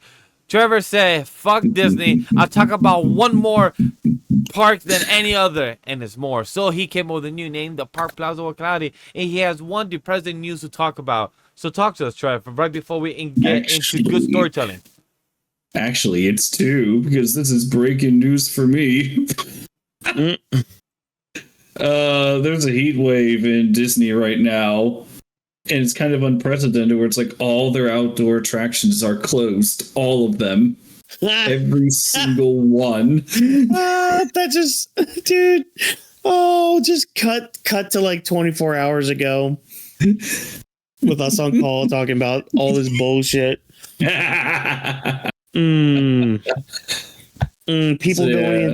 going into Disney, and now you can't even ride the rides outside. That's crazy. Oh, how's that? You want to go down a rabbit hole? Everybody out there, you want to go down a rabbit hole? Go and check out people going into debt just for going to Disney. It's insane. No, Chad. He's not wrong. He's not wrong because when I went to Disney in 2019 before pandemic, it was 1 year anniversary, Chad. I had a trip all planned out, but sadly, I had outdated prices when it came to Disney prices of their tickets and park, because I was going to do Disney Park and also Universal and Island Adventure. I was going to do all three parks within the week. I was going to rent a car, but then my ass under budget, so we couldn't go less days because of Disney in the price. We couldn't go through the other parks that they have, like the planetarium one or like the one where it's about nature. So with downsides a bit because of how expensive it fucking is. So smart. And did I go in debt? Because I did pay off credit card for a while. So yeah. Yeah, dude, it's yeah, if anyone's interested, just look up Disney debt and you're gonna find some horror stories. But speaking of depression, Universal, I like that park. We all like it. And hey, it looks like they expanded to the wonderful state of Texas. With the Universal Kids Resort. It's really sad. It really is. Do you Vash, do you remember when we were looking at the Naruto theme park in France, I believe? Yeah. And do you remember how me and Whawkins described it as like this barren landscape with barely any theming? Yeah. It's that. It's pretty much that, but in Texas, where it kind of just... So already it's worse. Yeah, it kind of looks like a carnival, like a temporary carnival showed up in your town. There's a ride, and I will point and laugh at this forever, where it's their big Shrek ride, and you go into a little car and you drive around a route that doesn't have like any real environmental settings. It's like 5 to 6 signs. It's like this is a scene from Shrek with a voice, and then it's another scene about Shrek about 30 seconds later, and it's just barren emptiness in between. Right now I have the video that you have in the link right now as the background. Right now I'm staring at the minions a lot right now I'm in like 6 minutes and they just been showing a lot of fucking minions. They show like some type of cart that I felt like some type of accident was about to happen because it looked like a car could have hit each other, but I guess the logistics worked very well. But that's so far what I'm seeing in the background. It looks a lot of minion stuff in this whole side. Oh, it's minions, and then there's also a little Shrek thing as well. the defenses have already started coming out, and I will stand on this forever. People have been saying like, "Oh, come on, you can't judge this. It's for kids." It's like, if this is what kids get, they deserve better. I hate that excuse. Exactly. Can we not have that as a reasoning for anything? It should honestly be the influx at this point, where it's like, no. Oh, kids stuff should be like top tier. We grew up with the best stuff. They deserve the better. In fact, it's going to develop how they act. It's going to influence them. Do it. Yeah. Also, if you're going to do that argument, do it for the opposite, you fucking cowards. Do it. Say it's like, oh, why are you praising something that's for kids? It's for kids. Grow spine. Bring it. So that was the depressing world of the new Universal. Hopefully they can pour in one of those billions that they spent on Epic to improve that park. Who knows? Why do they have a lot of rides that just spin? Because creativity is dead. It's kids. I just noticed like 4 rides back to back, almost literally all it does spin.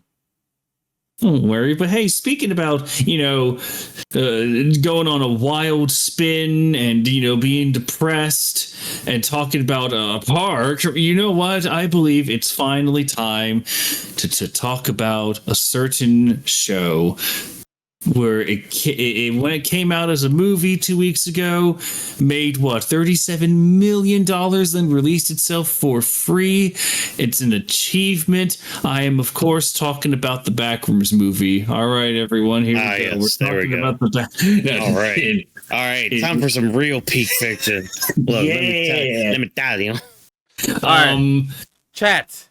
If you guys don't know, we're talking about Amazing Digital Circus. Season 1 or series review, right? Yeah, just series review. I don't think there's anything Hey, coming who out knows? after this. 5 years from now, 10 years from now, we may get a return of them still in the AI world.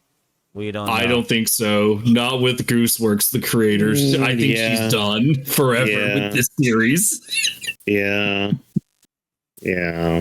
But she really does not like the fan base. But I can imagine that happens with a lot of creators when the fan base gets bigger. My Hero, Black Clover, One Piece, Naruto, Akane, horror fandom, Marvel. It gets crazier the more bigger it gets. Is what it is. So it also doesn't help when they're online 20%. Interacting with fans. Yeah. So I'll throw that. I do want to point out something very positive. I don't know if we're going to talk about this, so I want to mention it now.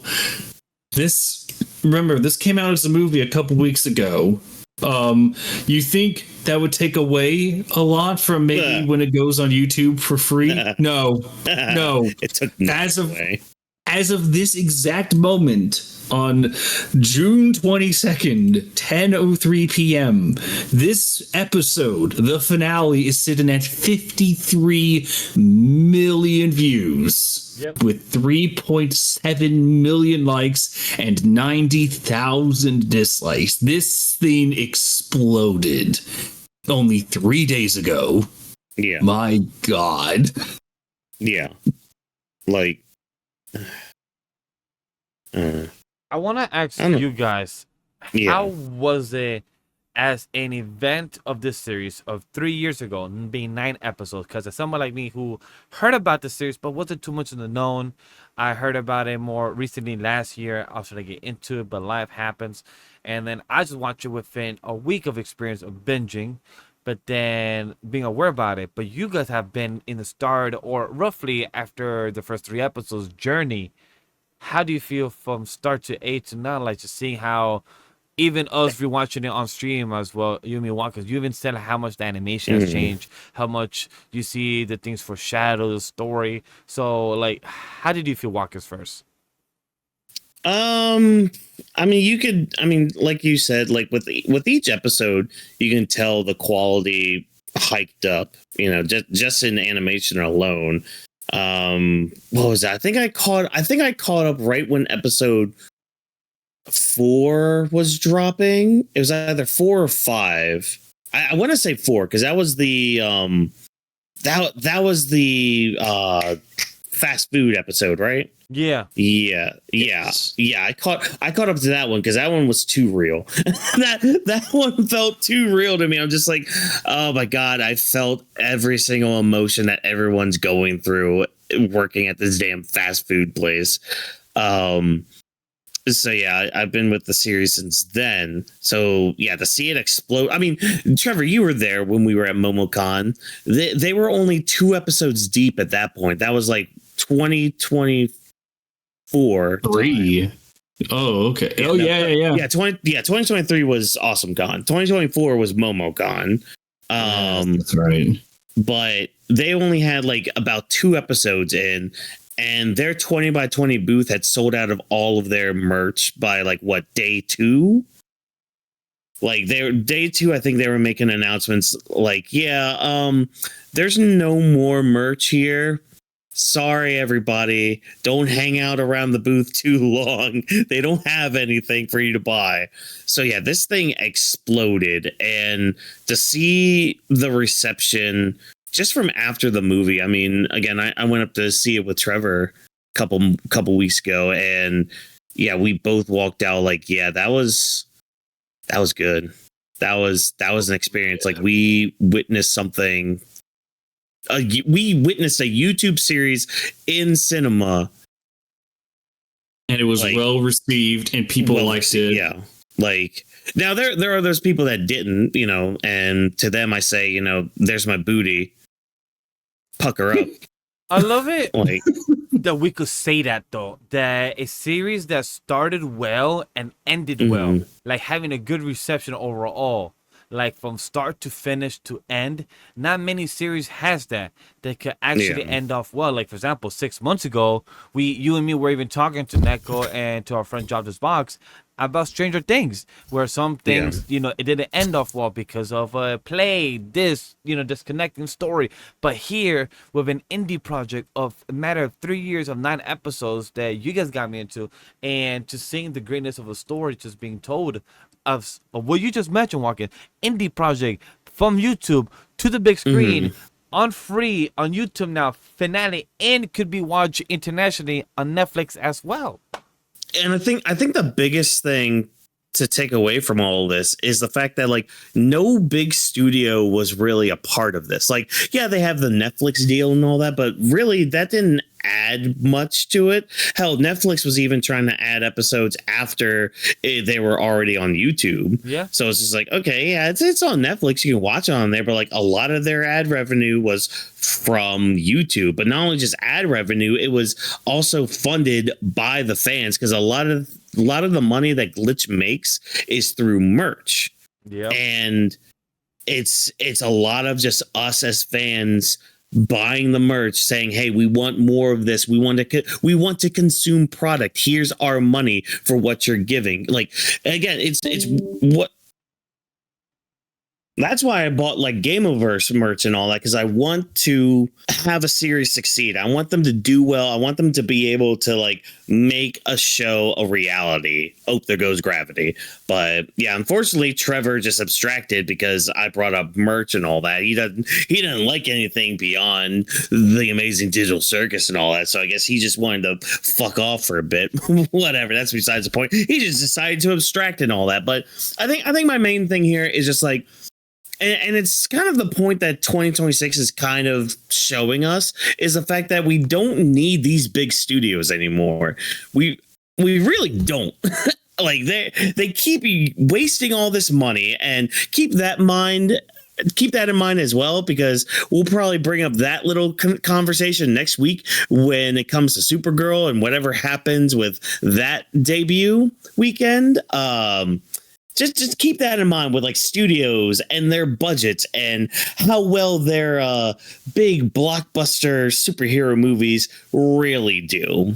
But it's just nice to see that an indie project, or indie projects just in general, have room or have a place to live in society now, like beyond like film festivals and all that. Like they can actually do well on their own in a theater just from word of mouth. Yeah. Like, and it's incredible that this is a reality that we live in. And on top of that, Chad, even if you had Regal, their version of A-list or AMC A-list version, you can't even use it to get a free ticket for that. I had to pay my own $20, but $20 flat because I could ignore the taxes and the convention fee because I'm an A-list member. So I still got to contribute to the box office of Amazing Digital Circus. Still got to watch it on YouTube for free and see the greatness of it was. I love indie projects. I love animation.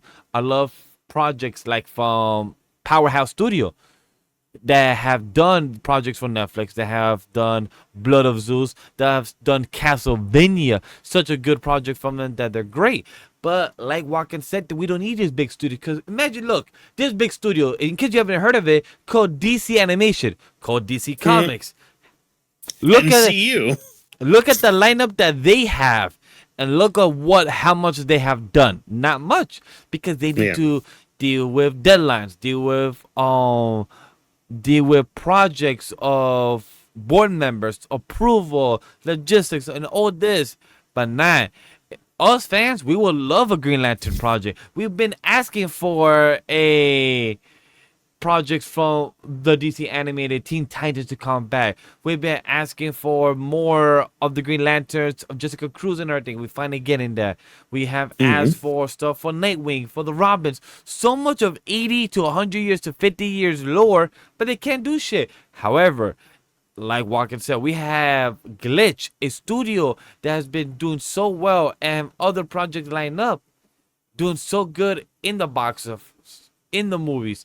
I literally got a open mystery box of Kane myself. I got Kane, the beach version, the beach episode. Literally poking fun of animation of anime will literally have a beach episode, and they was just having fun. They literally say, hey, go outside of the circus since we haven't explored the other islands or the other properties around the circus. Literally pointing fun of the fourth wall.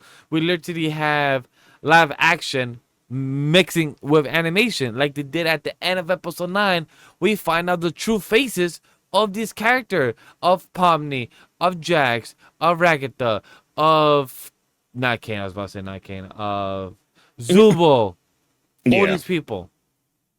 Now, what's really cool too, the triangle bar that they mentioned during the finale, there is actually a triangle bar that exists, and there's an Instagram page that popped up like a week or so before the finale. An Instagram page popped up, so like most of the photos you saw in there were actually from the Instagram page, and they actually like put on some stuff on there too. So yeah, I highly recommend going on to check on them with Instagram with that. But yeah, I mean that's just like with like some expectations with that. I know you have on here just like some other talking points that I think you wanted to go through. I don't know how you want to like do all those. Right now. So since we lost our partner here, Trev, we could go on a bit of a shorter route, just a bit on more conversation aspect. We're changing on the fly. We're pivoting, is what to say. You go on the fly, on live on air. Yeah. So let's go this. Way to carl it up, Trevor. God damn it, Trevor. God damn it, Donut. That broke you, didn't it? I feel like we should have a cookie jar. Every time Whawkins mentions his hyperfixation of the month, we should have a jar. Every time he mentions it somehow when we're not in topic, it's like $1 in the jar. It's gonna be Dungeon Crawler Carl for a while. I hope you realize that. It might be Dungeon Crawler Carl for the rest of the year. Forever. It might be. The question was, out of the 9 episodes, what is your favorite character? What started out as your favorite, and at the end, what is still your favorite? I mean, Kinger's my boy.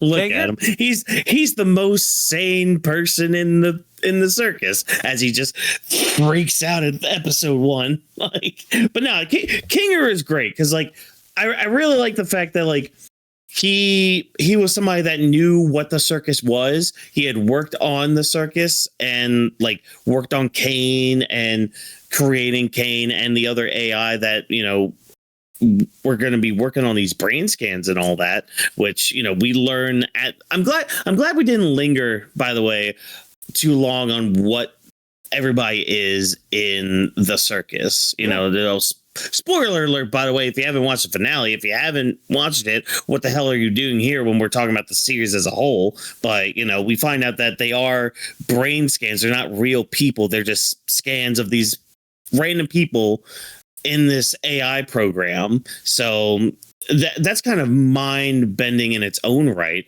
But Kinger, like, he's a very logical being, especially when it's dark out, and like throughout the finale and beyond, he's wearing a bucket on his head so that way he can actually comprehend and think and actually kind of help everybody and all that. So like he's more practical with like trying to make sure everything's fine at the end. But like even then, like he's always got his moments where like he is always there for a character or always there for somebody. Like we have that moment with him and Ragatha during the gun episode. There was that. The plenty of times he's had moments with Pomni and everything. Man. Like he's had these moments where he's been able to show out just who he is and what exactly he is. So I always really appreciated that. But like, I also want to kind of shout out Ragatha as well. That was a good one. Because she went through a lot throughout the series too, because like we find out some stuff from her during the finale where like she held a lot in when it came to like especially Ribbit, but also her relationship with Jax and how that went down after Ribbit abstracted, like to the point where Jax was just like, do not mention Ribbit to me ever again. Don't even mention her name. Don't even say her name. And like you can tell, like when because I rewatched the episode on Sunday when I came home to kind of prepare for all of this, and like I highly recommend watching this again and again and again because you'll notice a lot more things going on. But like with Ragatha, you can finally tell like a weight was taken off of her when she finally mentioned Ribbit's name, because it's just like she never wanted to forget Ribbit. Yep. Because she was an integral part in everybody's lives in there. But it's like now that she can finally say her name again and finally like come to terms with what happened, because like you see so many instances where Ragatha didn't want that to happen to Pomni because of Jax, because Jax basically led two characters to abstract. Like Jax was not a good person at least in the circus, which is crazy because of like the character development that like Jax in the circus has compared to Jax in the real world. Like it's, and I know a lot of people, I know I'm kind of deviating a little bit from the topic here, but it's like, it's kind of funny looking at, and I'm glad I kind of unplugged this weekend after this finale went live on YouTube, because I saw some takes about Jax. There were some people that were mad that like Jax was a trans representative in the series, because Jax, she well, there was also arguments about, oh, Jax isn't trans. Jax is trans. Like, there were a bunch of arguments with that, where even Glitch, Goose, and one of the voice actors is like, no, Jax is trans. Yep, she's always been like that. But like, it's also a weird thing too, because when they refer to like a real life Jax, they still say he. Yep. Which is also interesting. So it's just like, okay, there's like two paths that the character of Jax went on. And it's kind of sad in a way, because it's like, and it kind of reflects what happens to people who deal with identity crisis anyways in life, or just anything like that in general. Because it's like, there's always two paths you can go down. There's the path where like, there is a light at the end of the tunnel. You know, you can find that way to succeed and, you know, turn your life around a bit, like actually take people's words and use them and grow from them and accept yourself, really.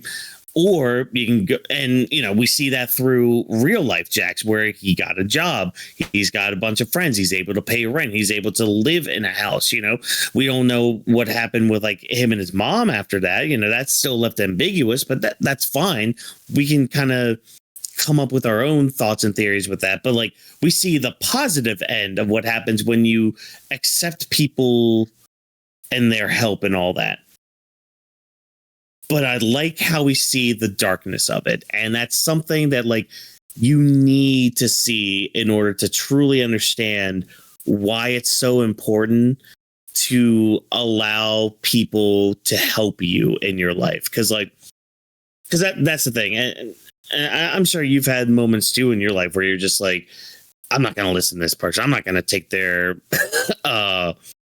I'm not going to take their advice. I don't give a shit. This is my life. They don't understand. They don't know anything. Fuck them and all that stuff. Like, why are you trying so hard? Like, and Jax is in such this depressive state where it's just like, why should you even care about me? Why should you even give a shit about me? Like, I'm just me and you're just you. Like, I hate you for the fact that like you keep prying and all that. But it's just like people like Pomni. You need people like Pomni. You need somebody in your life that's going to keep prying, because eventually they will get through to you. Eventually you will break and be able to like open up to them. But it's like you kind of need that in your life, so that way you can process what's going on. That way you can like actually open up. You can actually like learn and grow and like actually like get through whatever's holding yourself back, or like whatever traumas you may have in life. Because if not, you're going to end up in that dark place, and it's not going to be pretty, to the point where like it's going to be too late and you're not going to be able to take anything back. And it sucks when you're in that spot, when you're in that feeling of like you made that mistake, you can't take it back, and it's just, you lose yourself at that point, and it really sucks. You see this constantly with people, and whether you see it,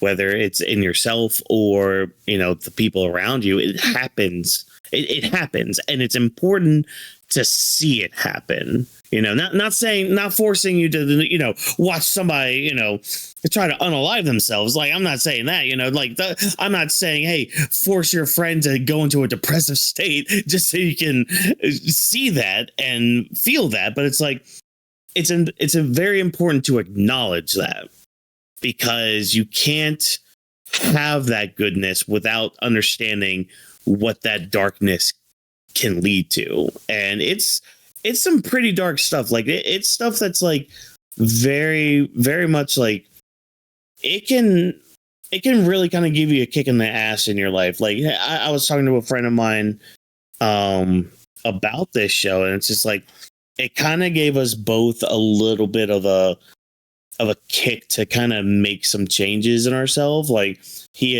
my friend had gone to some friends of his own and saying, you know what, I've been holding on to a lot of either, I don't want to necessarily say hatred, but like a lot of like negativity, or like things I've been holding in to some friends of mine that, I'm tired of holding in, and I need to get that out. So that was part of his thing, where like with me, I was like, okay, there's some things in my life I need to kind of change, kind of alter, and just kind of kick to the side, because life is worth living. And that's kind of what the Amazing Digital Circus is showing us throughout the whole series, is just like life is basically A, what you make it, but B, it's worth every moment that you have with the people that you care about, with the freedom that you're able to do with it. And at the end of the day, you can't force anybody to be happy. They have to choose to be happy, which is funny enough what Kane had to learn too in the whole series, and especially in the finale. Like, and I love how the finale, like with Kane, like as he's trying to go up to like the Wi-Fi signal, but it cuts back to like him like growing as the original AI when he first created the circus, like going back and forth with that. when he found the mind files too, like, and he created the circus and he made everything. Whereas, like, I just love how that was a good parallel from like him first making the circus to them him making the realization, like, yeah, they're more than just like these artificial intelligences I created. They came from a whole different world, and I need to respect that. I need to honor that. What was that, Sydney? She like went. I'm like, what? What are you doing, girl? Sorry, I went on a tangent right there. I just like I love the tangent. This stuff is just really good, man. No, it's hard. I love the tangent. I love the rambling. You did some great conversation there, some great discussion. The first thing I want to jump on is that Kane stuff. The Kane thing really hit me a lot. The one thing that when he came back out of that, and when he was preparing himself to go back into the circus, he came back into the digital world outside of the files and the void. He came back, and the moon said, "Hey, Kane, you're back. I love you." And I love the response was like, "I never programmed you to say that to me." Like, and the response of the moon was, "I know." Yeah, and that's all. And Kane was like, "I took you." Great. And Kane last words like, "I took you for granted, and thank you." And just walk away and went back inside the circus to is to face them.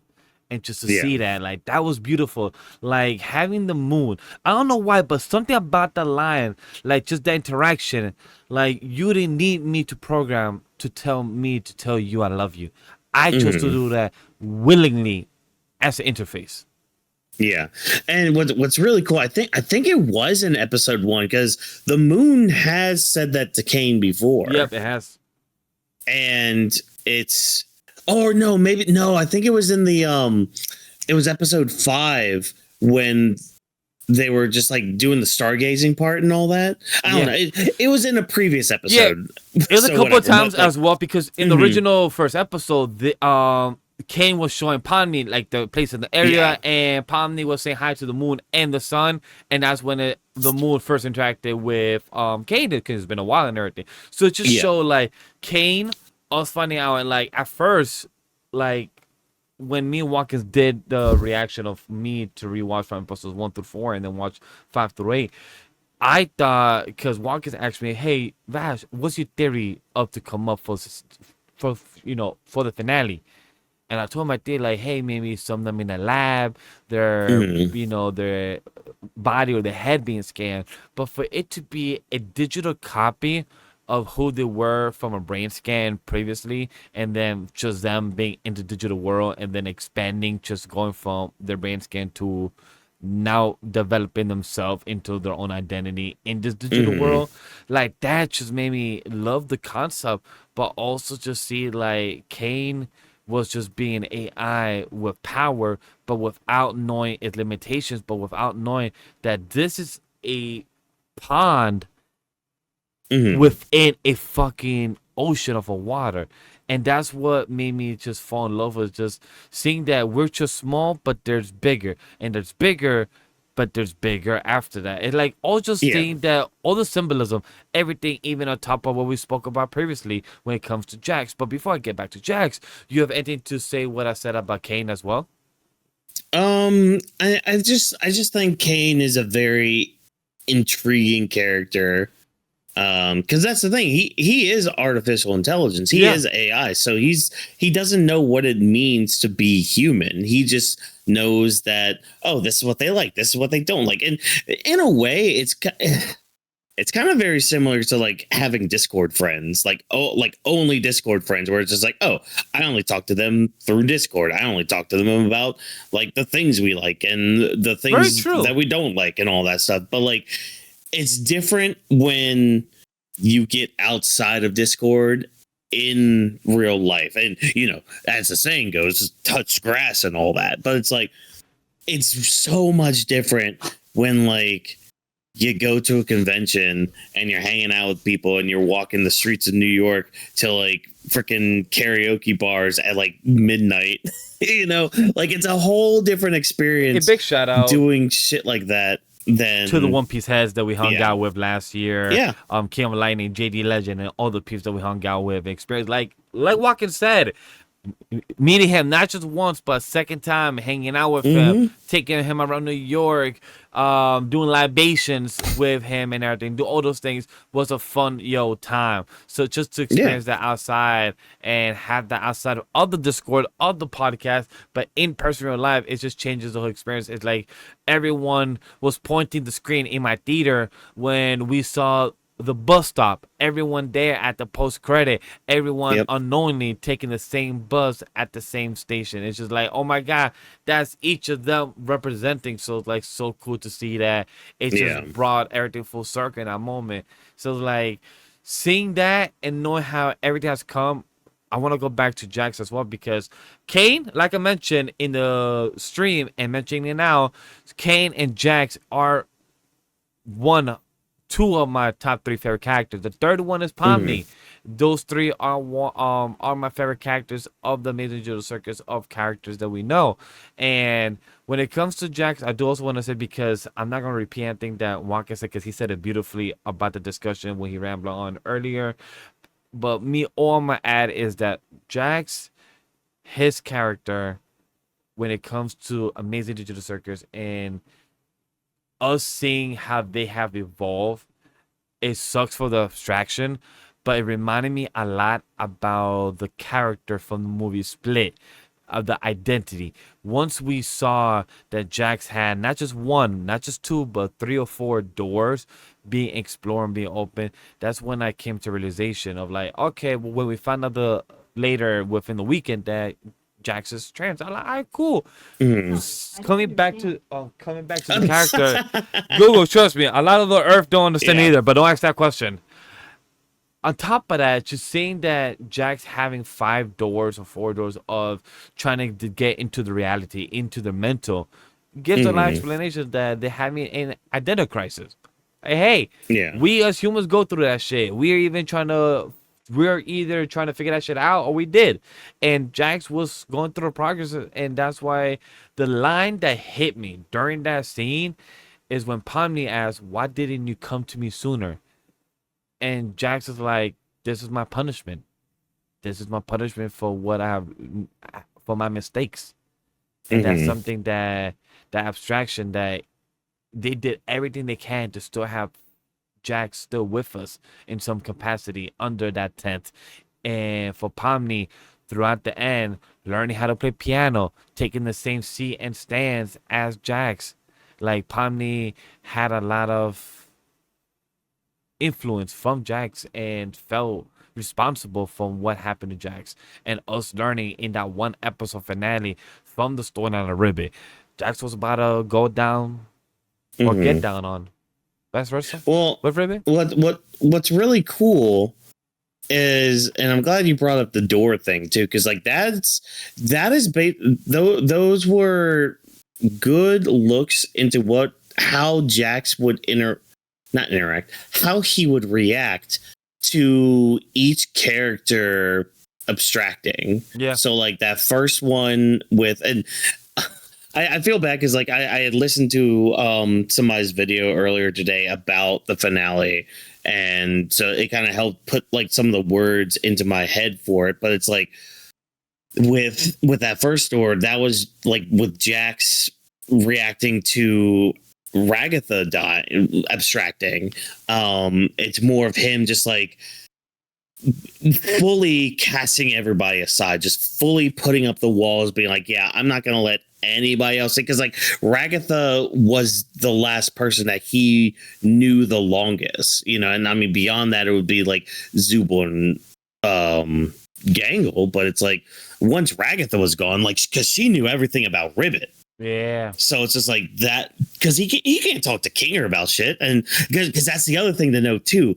There was not a Kinger door. Nope. There was a Zubul one. There was a Gangle one. There was the Ragatha one. The one that was like boarded up and all that.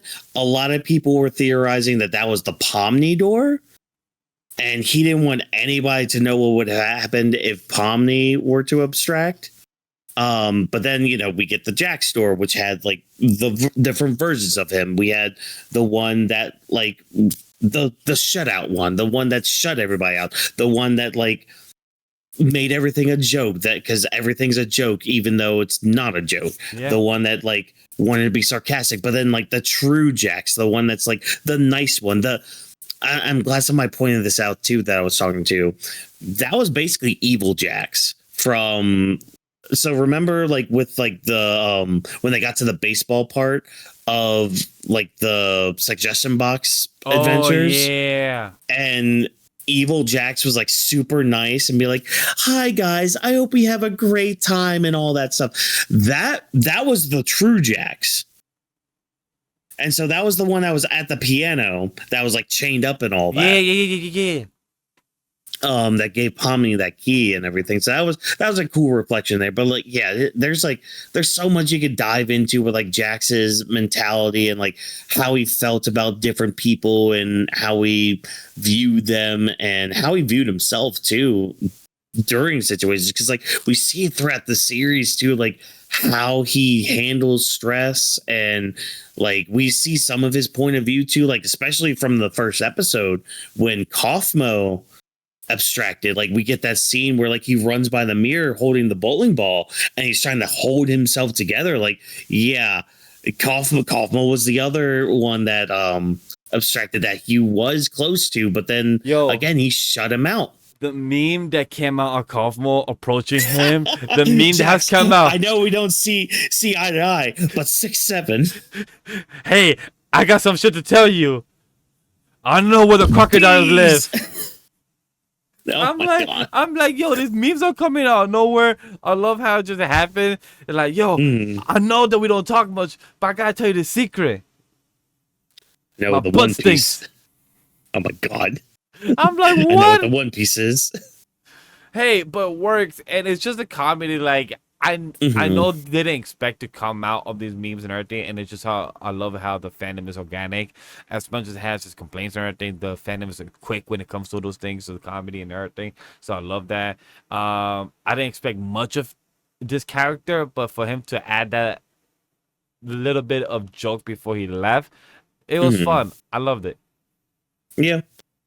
So there's just a lot with it, like a lot of good analysis for it. Quick last question right before we end our show is this. Okay. How did you feel about Zubo and Dango, their relationship, their continuation at the end? You know, them finding their peace finally, even though it was a second of almost them losing it.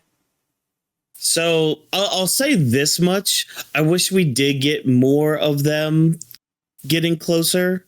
I feel like maybe a couple more scenes throughout the series would have been nice. But I think Gangle's thing, especially in the last episode with her not being able to cry for Jax for so long, and then finally getting to a point where she finally could, like, again, complex human emotions. Yeah. They are very much complex. They're hard to come by, but like we can't handle them. We can't process them on our own. We need the help from somebody else. And I mean, Zubo was there to be there for Gangle, and it's just really good. Isn't it? It's funny, really good though? to have that shown.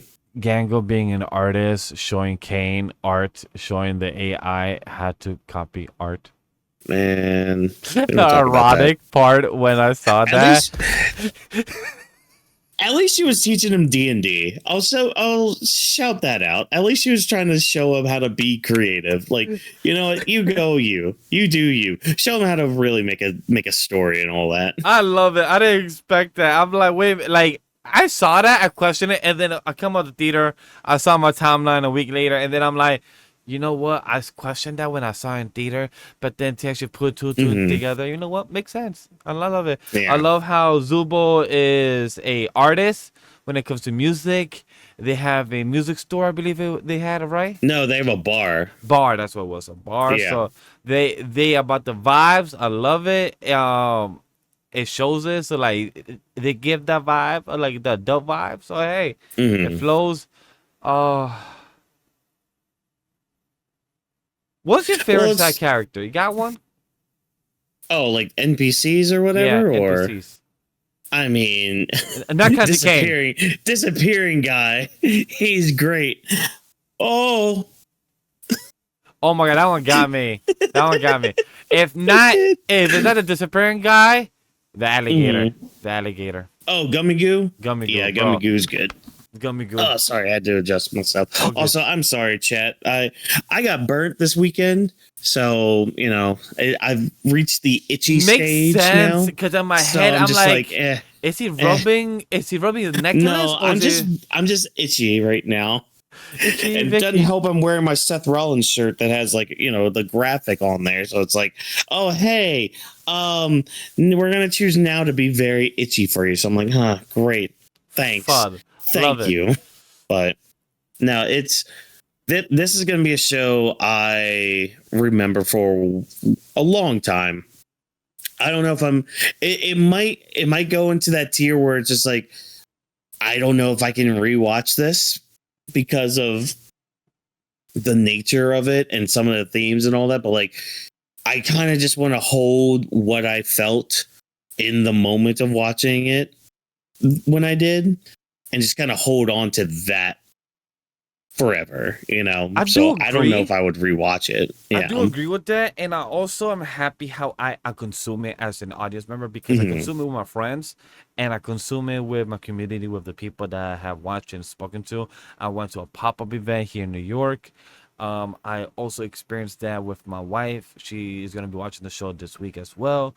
So doing all that, I wasn't part of the fandom for the past 3 years. Yes, unfortunately.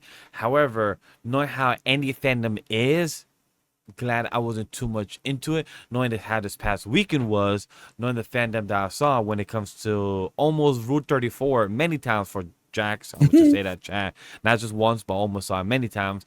And the art already for Pomni and Ragatha is there with Ribbit as well. The art is there going crazy. Even Zubo and Gango, I have seen that as well. Whawkins, I don't know if you have, but it's been on my timeline. It's been crazy. Oh, I'm sure it's been there. I'm sure it's been there, all right.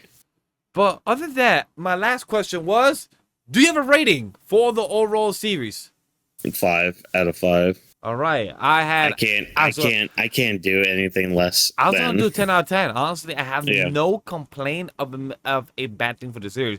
My only nitpick is, could have there been an episode 10 and wrap it up like perfectly, like those extra little scenes of Zubo, Gango, and all the few things that we'd have liked. That's all. That's my little pick. Like another 20-minute episode 10 little epilogue, I felt like would have been perfect. That's all I got. Yeah, no, I feel you. And I mean, my 5 out of 5, again, it's not like this finale or the series is perfect. Again, there could have been some things different and all that, but it's just like, from entertainment value to emotional value, I can't give it anything less than that. I honestly cannot. Like, even weeks after seeing the finale and breaking that thing about rewatching this show, I rewatched the finale the other day, but even then I can't.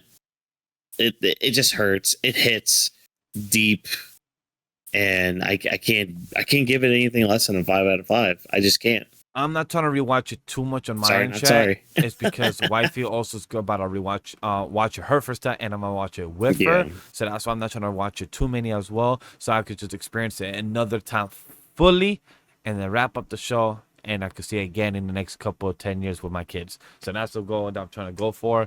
But hopefully you guys enjoyed this conversation / review / discussion. There's gonna be more of a breakdown and everything, but since we had to pivot because of our abstraction of Cloudy Crescent, Trevor in the clouds had to be like, hey, blue. He got blip. He just had to Carl it up. Yeah. So God chat, damn it, Donut. Carla up. Remember, chat, we are going to tell you by Whawkins himself. He's going to tell you in his outro, and the closing thoughts, and the binge plugs. Go watch or read or hear or listen. What is it, Whawkins? Oh, there's a list. There's a list of things. There's Dungeon Crawler Carl. You gotta read Iruma-kun. You gotta watch Invincible Fight Girl. You gotta read Ranger Reject. But most importantly, everybody, you gotta read, you gotta listen, and you gotta consume. You gotta experience. You gotta just let him in. Dungeon Crawler Carl. Go do it. Go do it. I thought it was going to be Zarazu. Deal. Let him in. I'm like, It's no. worth every second of your time. Remember, it's 20 hours per audio, is what he said. 28 was one of the longest. Oh yeah. But see, that's, oh my gosh, no. I'm saving that tangent for next week.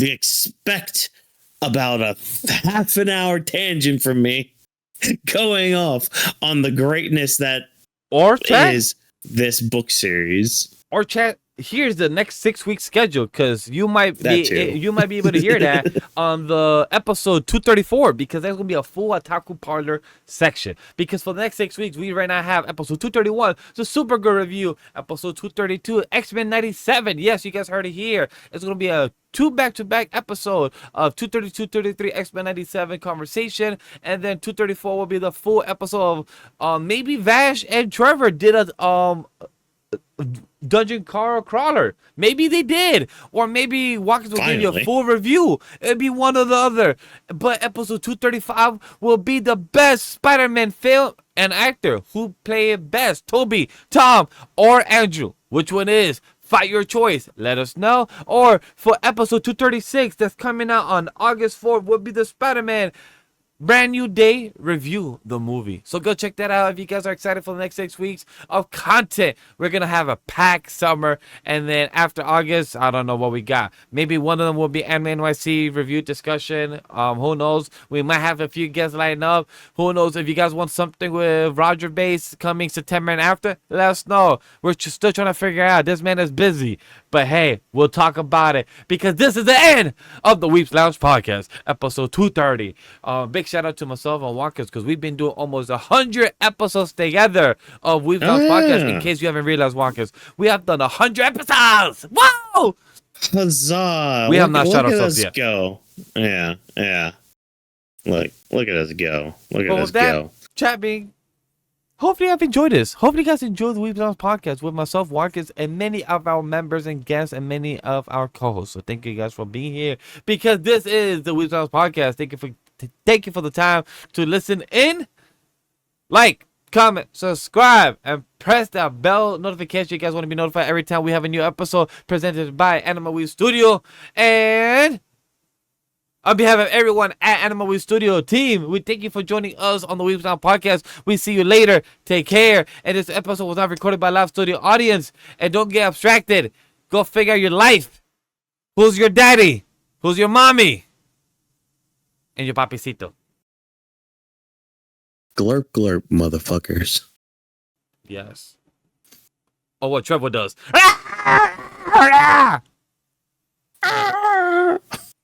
That's the best impersonation I got.